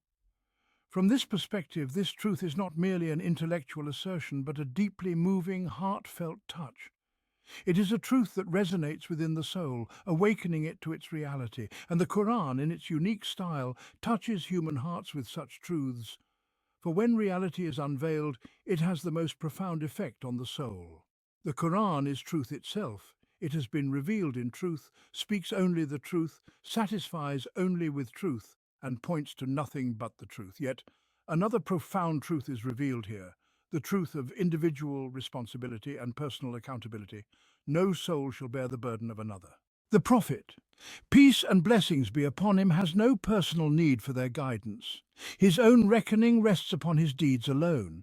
Likewise, each individual is accountable for what his own hands have earned. Each will bear his own burden, and no one can share it with him. Whoever purifies himself does so for his own benefit, for he alone will reap the reward of his purification, and unto God is the ultimate return. No bearer of burden shall bear the burden of another. And if one heavily laden calls upon another to share his load, nothing of it shall be carried, even if the one called upon is a close relative. Whoever strives for purification does so for his own soul, and unto God is the final destination. This truth of personal responsibility and accountability has a profound impact on moral consciousness and practical conduct alike. The awareness that each individual will be recompensed for his own deeds, neither held accountable for the actions of others nor absolved of his own, serves as a powerful incentive for self-scrutiny and accountability. It eliminates any false hope that someone else might intercede or bear the burden on one's behalf. At the same time, it provides a sense of reassurance, freeing the individual from the fear of collective punishment for the sins of others. As long as one fulfills one's duty to advise and strive for reform to the best of one's ability, one need not despair over the corruption of society. God exalted is. He does not judge people collectively or in groups. Rather, he judges each individual based on his own deeds and within the limits of his own responsibilities. It is the individual's duty to exhort and strive for reform to the utmost of his capacity. Once he has fulfilled this obligation, he is not held accountable for the wrongdoing of the society in which he lives. Conversely, the virtue of society will not benefit him if he himself is not righteous, for God does not judge his servants collectively, as has been clarified. The Quranic expression portrays this truth with vivid imagery, making it all the more impactful. It depicts every soul carrying its own burden, with no soul bearing the load of another.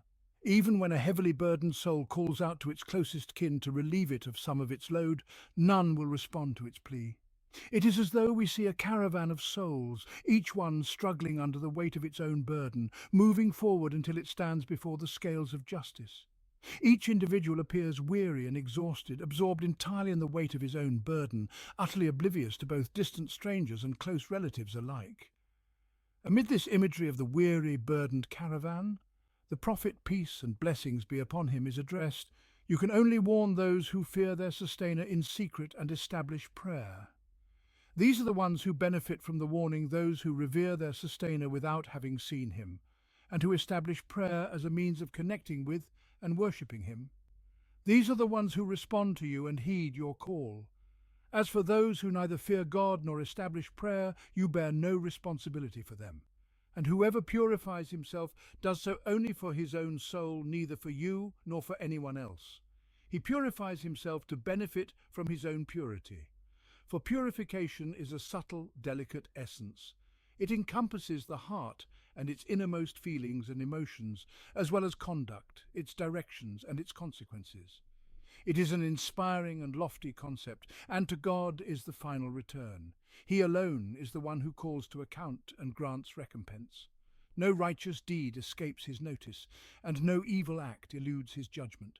He entrusts neither judgment nor recompense to others, for others may incline, forget, or neglect. And never are faith and disbelief, goodness and evil, guidance and misguidance equal in the sight of God, just as blindness is not equal to sight, nor darkness to light, nor shade to scorching heat, nor life to death. These are differences in essence, rooted in the very nature of existence. The blind and the seeing are not equal, nor are darkness and light, nor shade and scorching heat, and the living and the dead are not equal. Between the essence of disbelief and the essence of blindness, darkness, scorching heat and death, there is a profound connection, just as there is a connection between the essence of faith and the essence of light, sight, shade and life. Faith is light, a light that illuminates the heart, the limbs and the senses. It is a light that reveals the realities of things, values, events and the relationships and dimensions between them. The believer sees with this light the light of God and perceives those realities. He interacts with them knowingly, not stumbling blindly or faltering aimlessly in his steps. Faith is sight, It grants clear, true, and steadfast vision. It guides its possessor along the path with assurance, clarity, and peace of mind. Faith is a soothing shade, a refuge for the soul and a comfort for the heart. It provides shelter from the scorching heat of doubt, anxiety, and bewilderment in the dark wilderness of confusion where no guide can be found. Faith is life. It breathes vitality into the heart and emotions, into purpose and direction. It manifests as constructive, fruitful, and purposeful action, free from lethargy, aimlessness, or waste.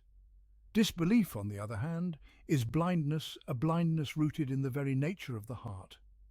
It is blindness to the signs of truth, to the reality of existence, to the interconnectedness of all things, and to the true worth of values, individuals, events, and objects.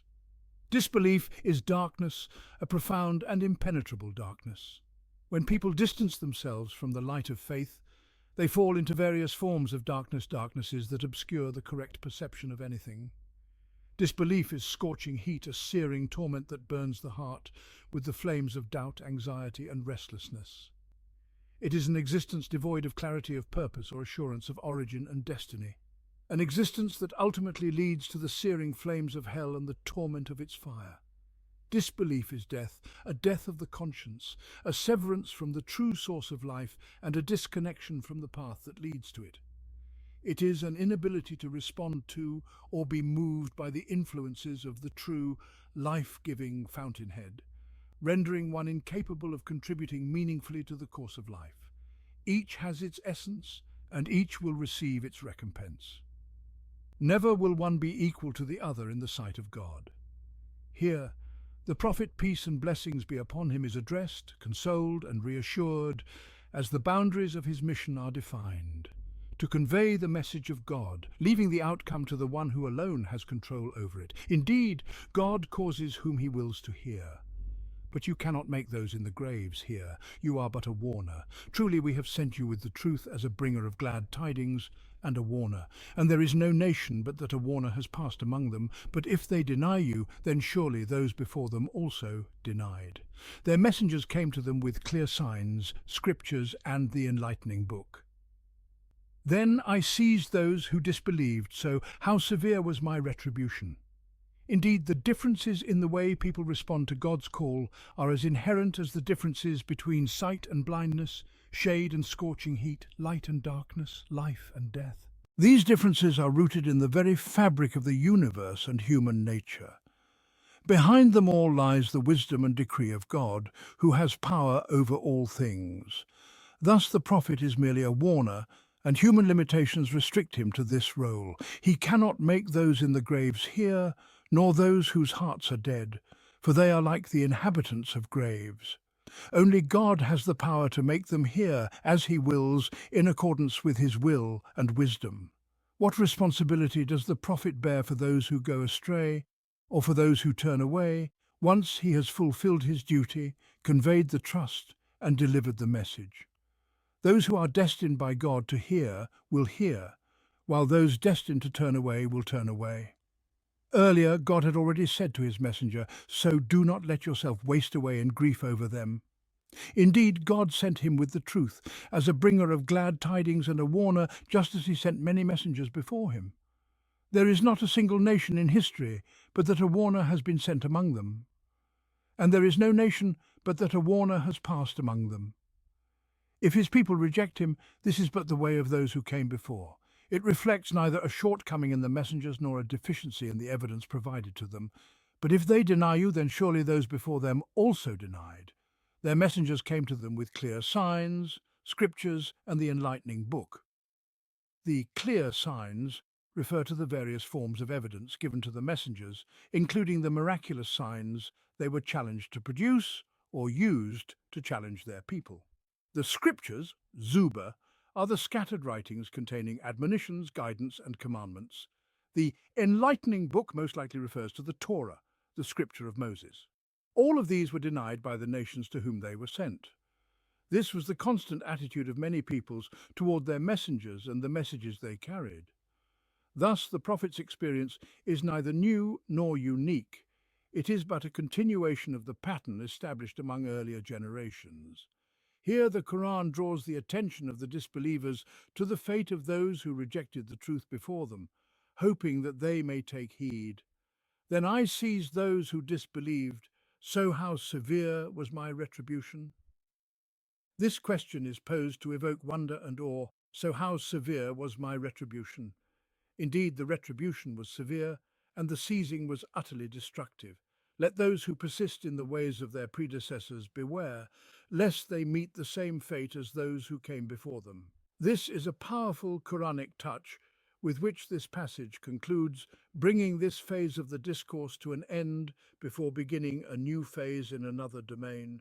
Have you not seen that God sends down water from the sky, and we bring forth with it fruits of diverse hues? And of the mountains there are streaks white and red of various shades, and others intensely black. And of human beings and beasts and cattle there are likewise various colours. Indeed, it is only those of his servants who have knowledge that stand in true awe of God. Verily, God is Almighty, most forgiving. Quran 35, 27, 28.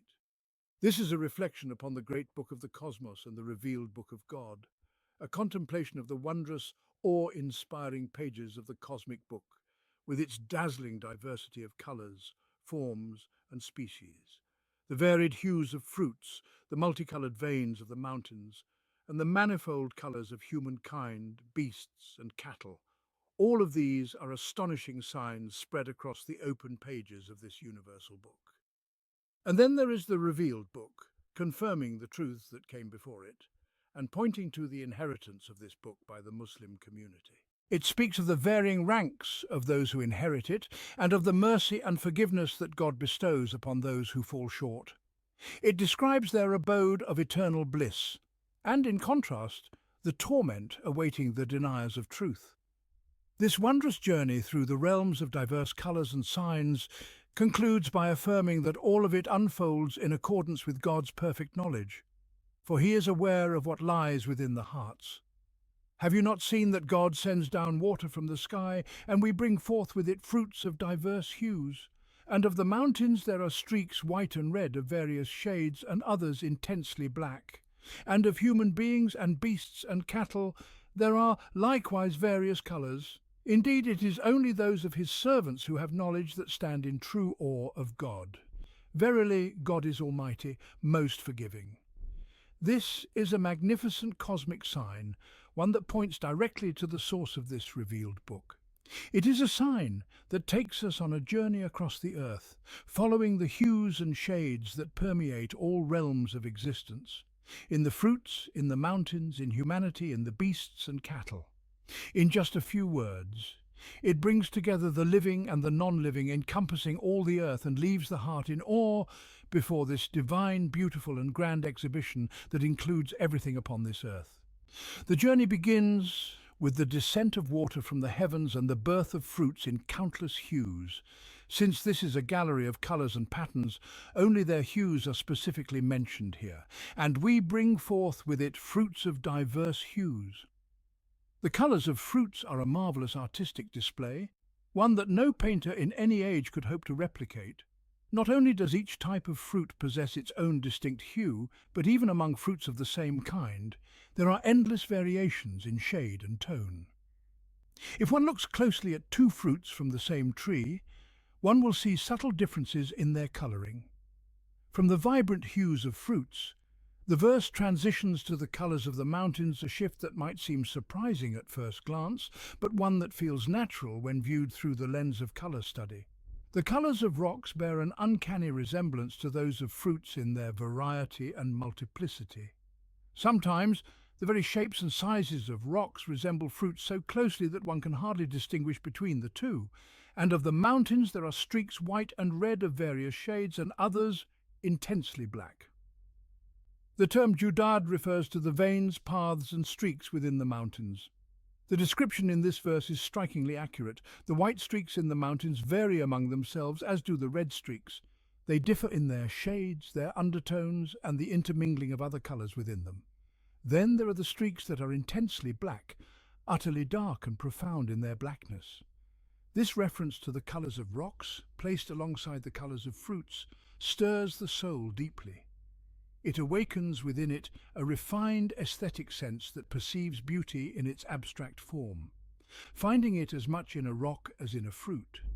This holds true despite the vast differences between the nature of a rock and that of a fruit, and between their respective roles in human appreciation. Yet the aesthetic vision, when purified and abstracted, perceives beauty as a shared element between them, worthy of contemplation and admiration. Then the verse moves to the colours of human beings. These colours are not limited to the general distinctions among races and ethnicities. Rather, every individual possesses a distinct hue, even among their closest kin. Indeed, even identical twins who share the same womb differ subtly in their colouring. The verse then turns to the colours of beasts and cattle, making a distinction between the two. Beasts, al-dawab, encompass all animals, while cattle, al-anam, specifically refer to camels, cows, sheep and goats, those animals closest to human life and livelihood. The colours and patterns of these creatures form yet another dazzling gallery, no less wondrous than the hues of fruits or the veins of mountains. This immense and beautiful cosmic book, with its exquisite and astonishing pages, is opened by the Qur'an, which turns its pages before us and declares that it is only those with knowledge who truly revere God. Indeed, it is only those of his servants who have knowledge that stand in true awe of God. The pages that the Qur'an has turned for us are but a few among countless others, and those who possess knowledge are the ones who contemplate this extraordinary book, who truly know God through the manifestations of his creative power, who perceive his greatness through the signs of his handiwork, and who feel the reality of his majesty through the evidence of his artistry. They stand in awe of him, worship him with true devotion, and guard against disobedience not through vague emotional impressions stirred by the wonders of the universe, but through a precise, conscious understanding born of direct knowledge. These pages of the cosmic book are but a sample of its infinite wonders. The hues and colours showcased in these verses are but one example of the countless marvels of creation, marvels that only those with profound knowledge can fully appreciate. Such individuals possess not just intellectual knowledge, but also an intuitive, heartfelt awareness that allows them to see the hand of God in every shade and pattern, in every aspect of this beautiful world. Indeed, beauty is a deliberate, intrinsic element in the design and harmony of this universe, and it is through beauty that many of creation's functions are fulfilled. The vibrant colours of flowers, combined with their unique fragrances, attract bees and butterflies. The role of these insects, in relation to the flowers, is to carry out the process of pollination, allowing fruits to develop. Thus the flower fulfills its function through its beauty. Similarly, beauty in living beings serves as a means of attraction between the sexes, enabling the continuation of life. In this way, beauty becomes both a purpose in itself and a means to fulfill vital functions. Beauty is a deliberate feature in the design and harmony of this universe. And so the Quran draws our attention to this beauty in God's revealed book, connecting it to the beauty in his cosmic book. Indeed, God is almighty, most forgiving. He is almighty, capable of creation and recompense. And he is most forgiving, extending his mercy to those who fall short in their awe of him, even as they witness the wonders of his creation. From the book of the universe, the discourse transitions to the revealed book, to those who recite it, to what they hope to gain from their recitation, and to the reward that awaits them.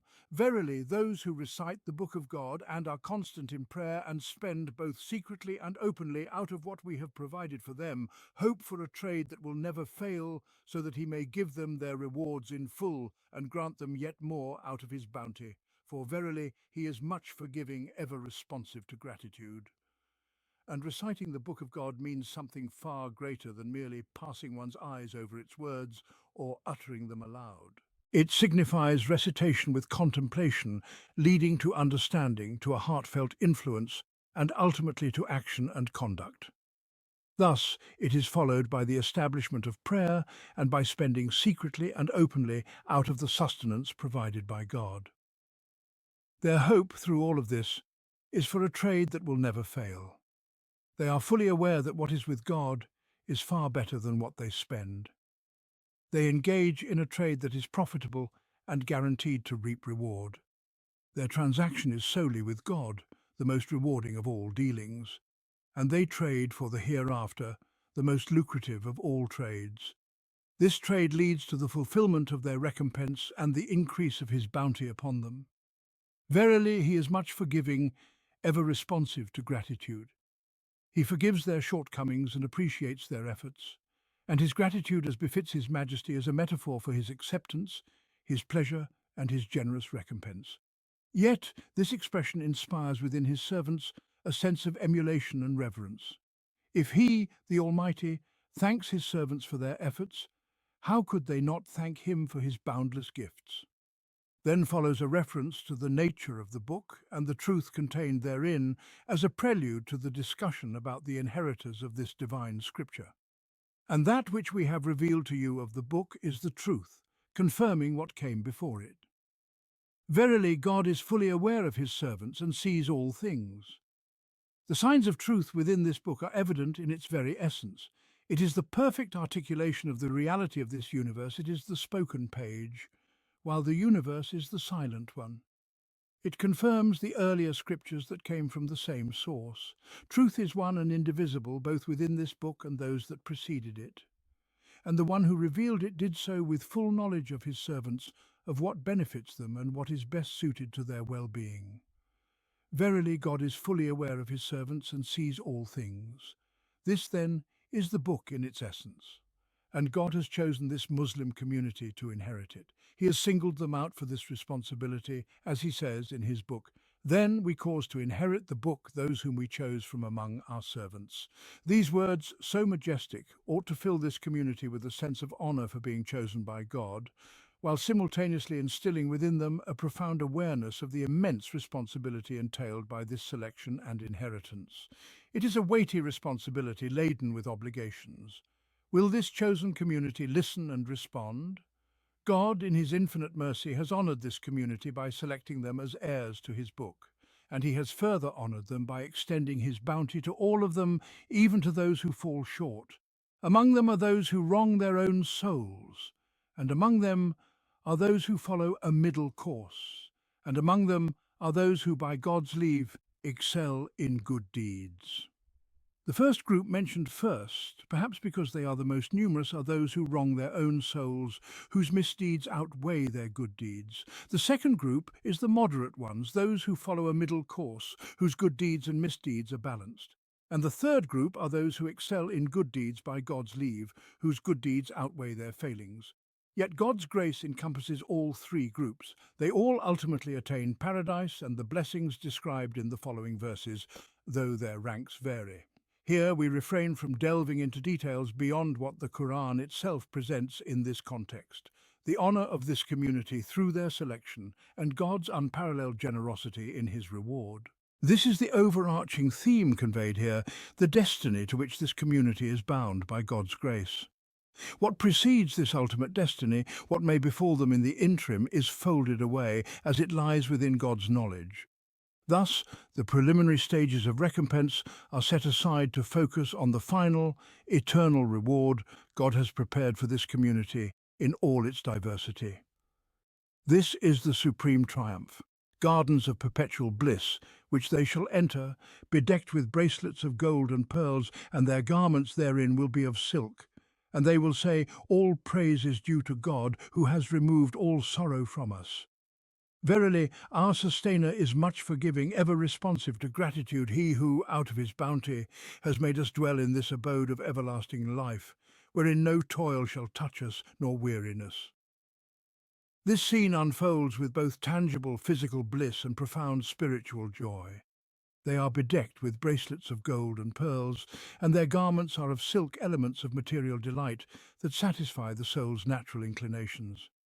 Yet alongside this is a pervasive sense of contentment, security and tranquility, and they will say, "All praise is due to God who has removed all sorrow from us." In comparison to this eternal bliss, all the worries and struggles of the transient world fade into insignificance. Even the anxiety of Judgment Day, the greatest source of sorrow, has been lifted. Verily, our Sustainer is much forgiving, ever responsive to gratitude. He has forgiven our shortcomings and shown gratitude for our deeds by rewarding them so generously. He who, out of his bounty, has made us dwell in this abode of everlasting life. It is a gift born entirely of his grace, for we have no claim upon him. It is his bounty, granted to whomever he wills, wherein no toil shall touch us, nor weariness. Here joy and rest are perfectly united, unmarred by fatigue or distress. The atmosphere is one of pure ease, comfort and delight. Even the words chosen to describe it carry a gentle rhythm and soft resonance, harmonizing with this ambience of divine mercy. The word sorrow is rendered in a softened form, while paradise is referred to as the abode of permanence. Fatigue and exhaustion do not even touch the inhabitants of paradise. The musical cadence of the entire expression is soothing and serene. But then we turn to the other side, where we behold anxiety, agitation, and a lack of stability.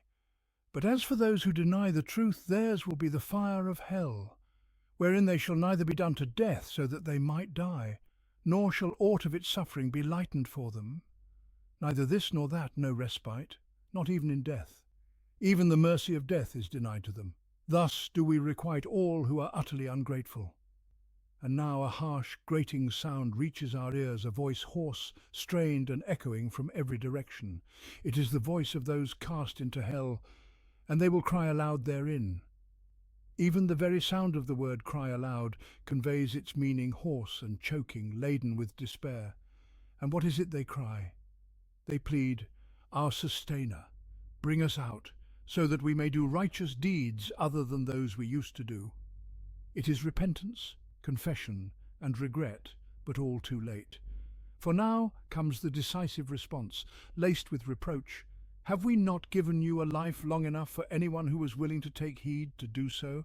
And there came to you a warner. You had ample time enough for anyone eager to remember, and yet you failed to benefit from it. You were warned, and yet you did not take heed. So taste, then, the punishment, for the evildoers will have no helper. Thus we are presented with two contrasting images, one of peace and contentment and the other of anguish and turmoil. Gratitude and supplication are juxtaposed with cries of despair and pleas for escape. Divine care and honour stand opposed to neglect and rebuke. The soft, soothing rhythm of the former is counterbalanced by the harsh, jarring cadence of the latter. The contrast is complete and precise in both details and the whole. Finally, the discourse concludes with a reflection on all that has been shown on the inheritance of the book, the selection of this community, and the ultimate destinies of both the faithful and the deniers. Verily, God is the knower of the hidden realities of the heavens and the earth. Indeed, he is fully aware of what is in the hearts. This all-encompassing, subtle and precise knowledge is the most fitting conclusion to the revelation of the book, to the choice of its inheritors, to God's forgiveness of those who wrong themselves, to his reward of the righteous, and to his judgment upon the deniers. Verily, God is the knower of the hidden realities of the heavens and the earth. Indeed, he is fully aware of what is in the hearts. And through this knowledge, he decrees all things. He it is who has made you successors on earth. And so, whoever denies the truth, his denial will rebound upon him. And the denial of those who deny the truth will only increase their sustainers' abhorrence of them, and their denial will only add to their loss. Say, have you ever considered your partners whom you call upon besides God? Show me what they have created on earth. Or do they have a share in the heavens? Or have we given them a scripture so that they stand on clear evidence from it? Nay, but the wrongdoers promise one another nothing but delusions. Verily, God holds the heavens and the earth, lest they should cease to be. And if they were to cease, there is none who could hold them but him. Indeed, he is ever forbearing, much forgiving. And they swear by God with their most solemn oaths that if a warner were to come to them, they would be more rightly guided than any other nation. But when a warner came to them, it only increased their aversion out of arrogance in the land and out of evil scheming. But the evil scheme overwhelms none but its authors. So do they await anything but the way of those who came before them, yet you will find no change in the way of God. nor will you ever find any alteration in the way of God. Have they not travelled through the land and observed how those before them met their end? They were far mightier than them in strength. Yet nothing in the heavens or the earth could ever frustrate God, for indeed he is all-knowing, infinite in power. And were God to take mankind to task for what they have earned, he would not leave a single living creature upon its surface. But he grants them respite until an appointed term, and when their term comes indeed, God is ever seeing of his servants. This concluding passage of the Surah encompasses far-reaching reflections, stirring the heart and awakening myriad intimations.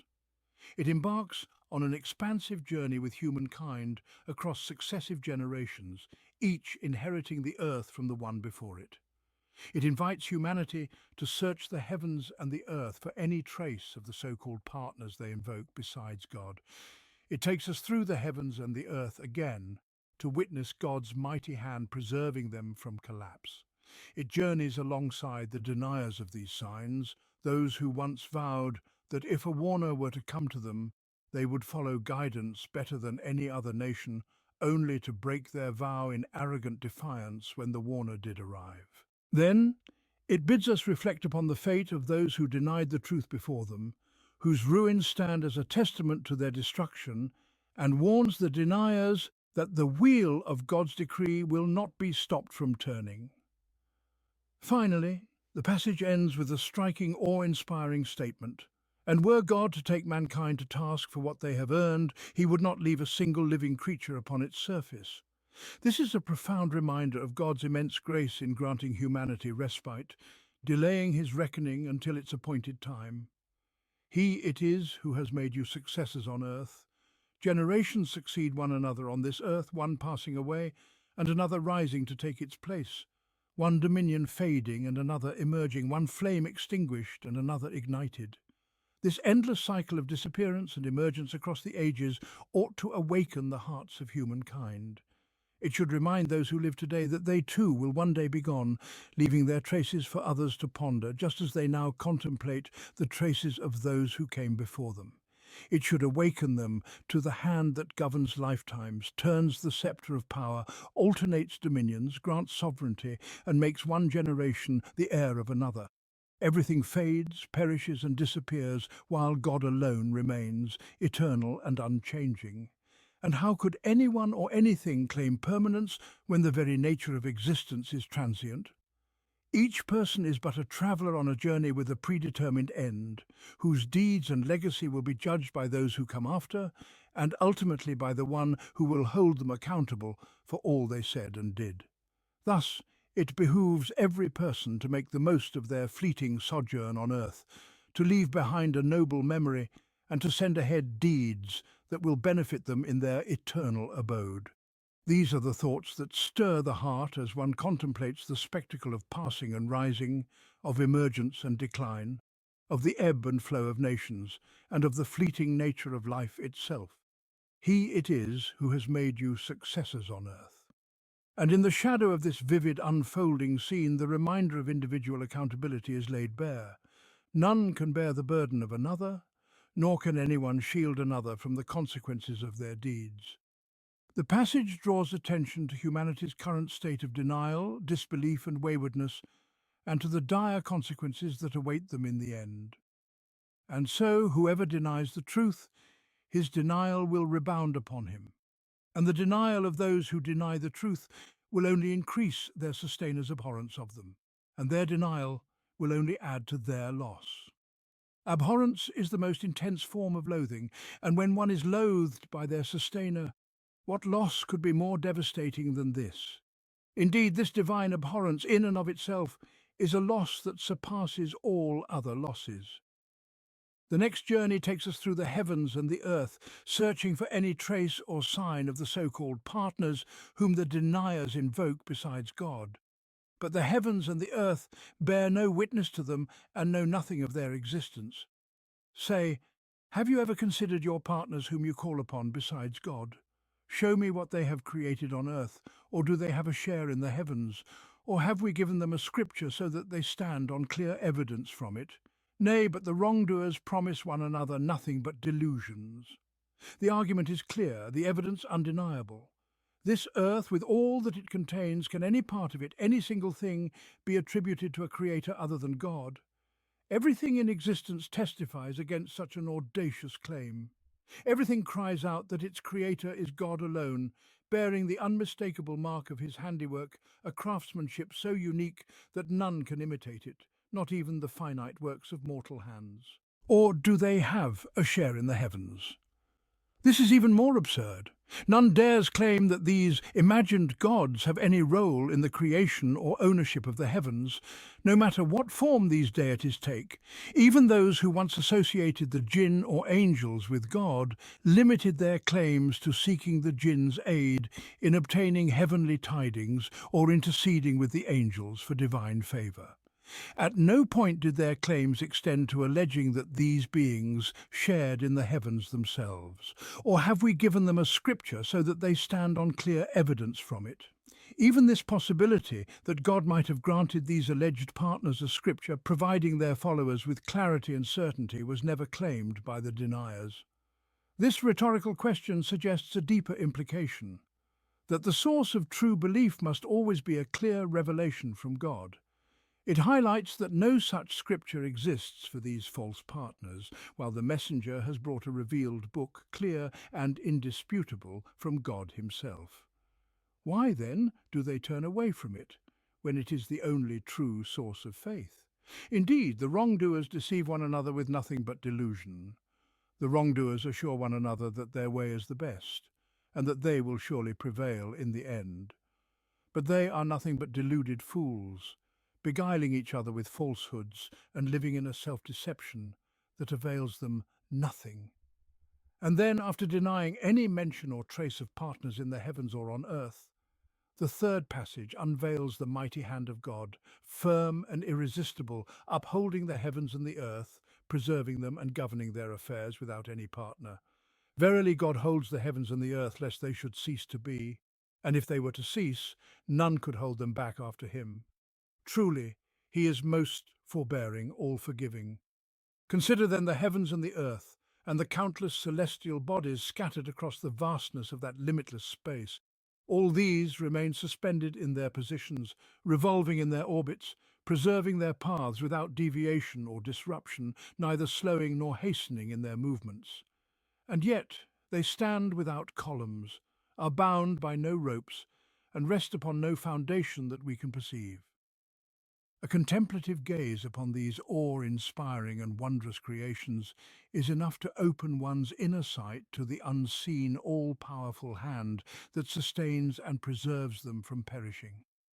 And were the heavens and the earth to be displaced from their positions, to fall into disorder and scatter in chaos, there would be none capable of holding them together ever again.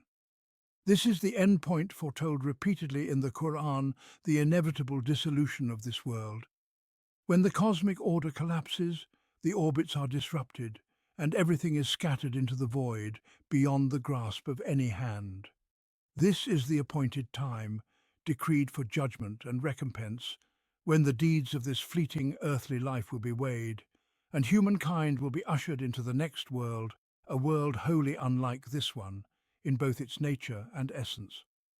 And so, following the declaration that God holds the heavens and the earth in place, the verse concludes with, "Truly, he is most forbearing, all-forgiving." Forbearing, he grants humanity respite, refraining from bringing this world to its end, and does not seize them by the forelocks to subject them to immediate reckoning and recompense. Instead, he allows them time to repent, to act righteously, and to prepare themselves. Forgiving, he does not hold people accountable for all their transgressions, but overlooks much of their wrongdoing and forgives their sins when he perceives goodness in their hearts. This poignant conclusion serves as a wake-up call to the heedless, urging them to seize the opportunity for repentance and reform before it slips away, never to return. The fourth passage addresses the people and the covenant they made with God, only to later betray it, spreading corruption upon the earth. They are warned of God's immutable ways, which admit no change or deviation, and they swore by God with their most solemn oaths that if a warner should come to them, they would be more rightly guided than any other nation. Yet when a warner did come to them, it only increased their aversion out of arrogance in the land and their scheming of evil. But the scheming of evil encompasses none but its own authors. What then are they waiting for but the way of those who passed away before them? For you will never find any change in God's way, nor will you find any deviation in his way. The Arabs of old would look upon the Jews, the people of the book dwelling among them in the Arabian Peninsula, and they would witness their moral decline and their wayward conduct. They knew of the Jews' history, their slaying of prophets, and their rejection of the truth brought to them. At that time, the Arabs would reproach the Jews, and they would swear by God with the utmost solemnity, leaving no room for doubt in their oaths. If only a warner were to come to us, we would surely be more rightly guided than they. Through this expression, they would subtly ridicule the Jews without explicitly naming them. Such was their state, and such were their oaths set forth here, as if to invite the audience to bear witness to what these people once swore during their days of Jahiliyyah. But then, the narrative shifts to what transpired after God fulfilled their wish and sent them a warner. Yet when a warner did come to them, it only increased their aversion out of arrogance in the land and their scheming of evil. How disgraceful is such behaviour for those who had sworn such solemn oaths! Their response was nothing but arrogance in the land and the scheming of evil. The Qur'an exposes them for what they are, and records this shameful conduct against them. And then it adds a warning for anyone who follows in their disgraceful footsteps. But the scheming of evil encompasses none but its own authors. For their wicked plots harm no one but themselves. They are ensnared by their own schemes which surround them, confine them, and render their efforts fruitless. And if this is the case, what are they waiting for then? Are they waiting for the same fate that befell those who rejected the truth before them, a fate well known to them? Or are they merely waiting for God's way to unfold, as it always has, in its unerring course? For you will never find any change in God's way, nor will you find any deviation in his way. Life does not unfold randomly, nor does existence proceed aimlessly.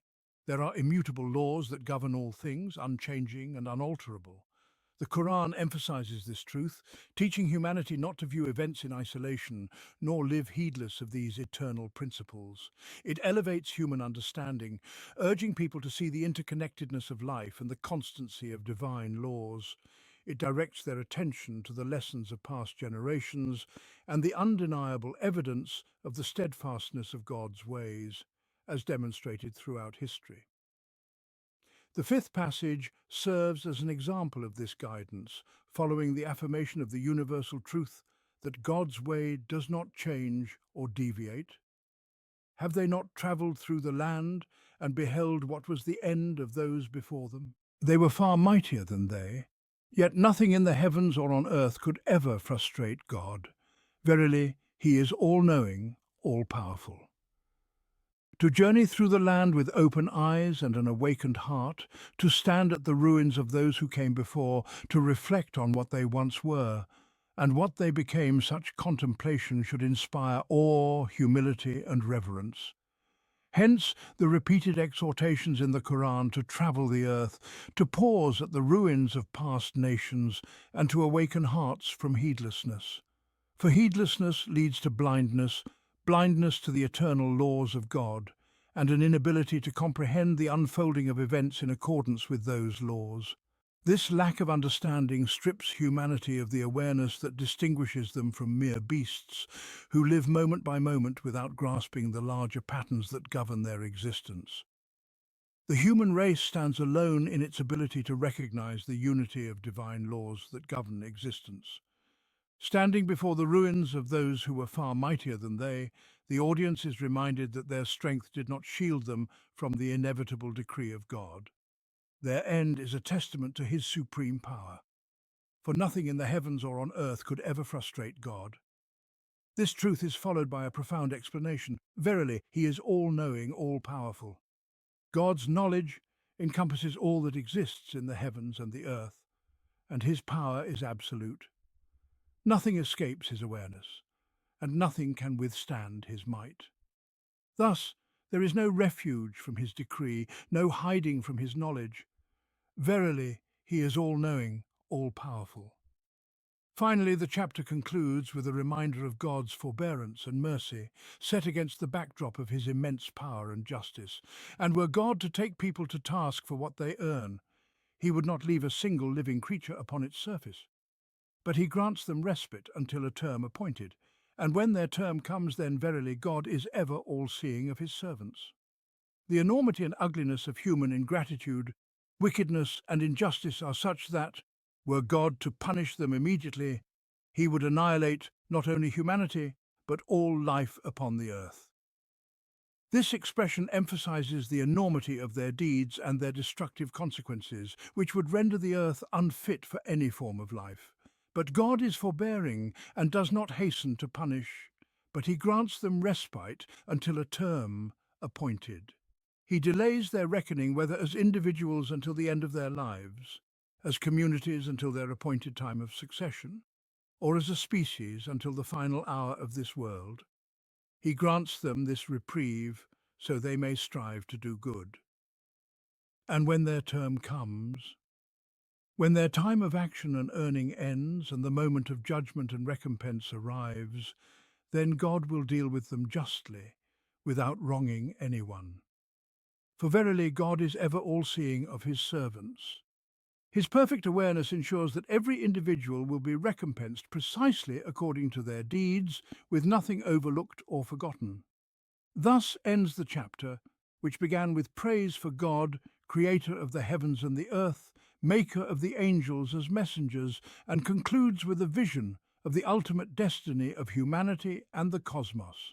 Between its opening and its conclusion lies a profound journey through realms of existence, culminating in the final reckoning, the end of life, and the destiny of humankind.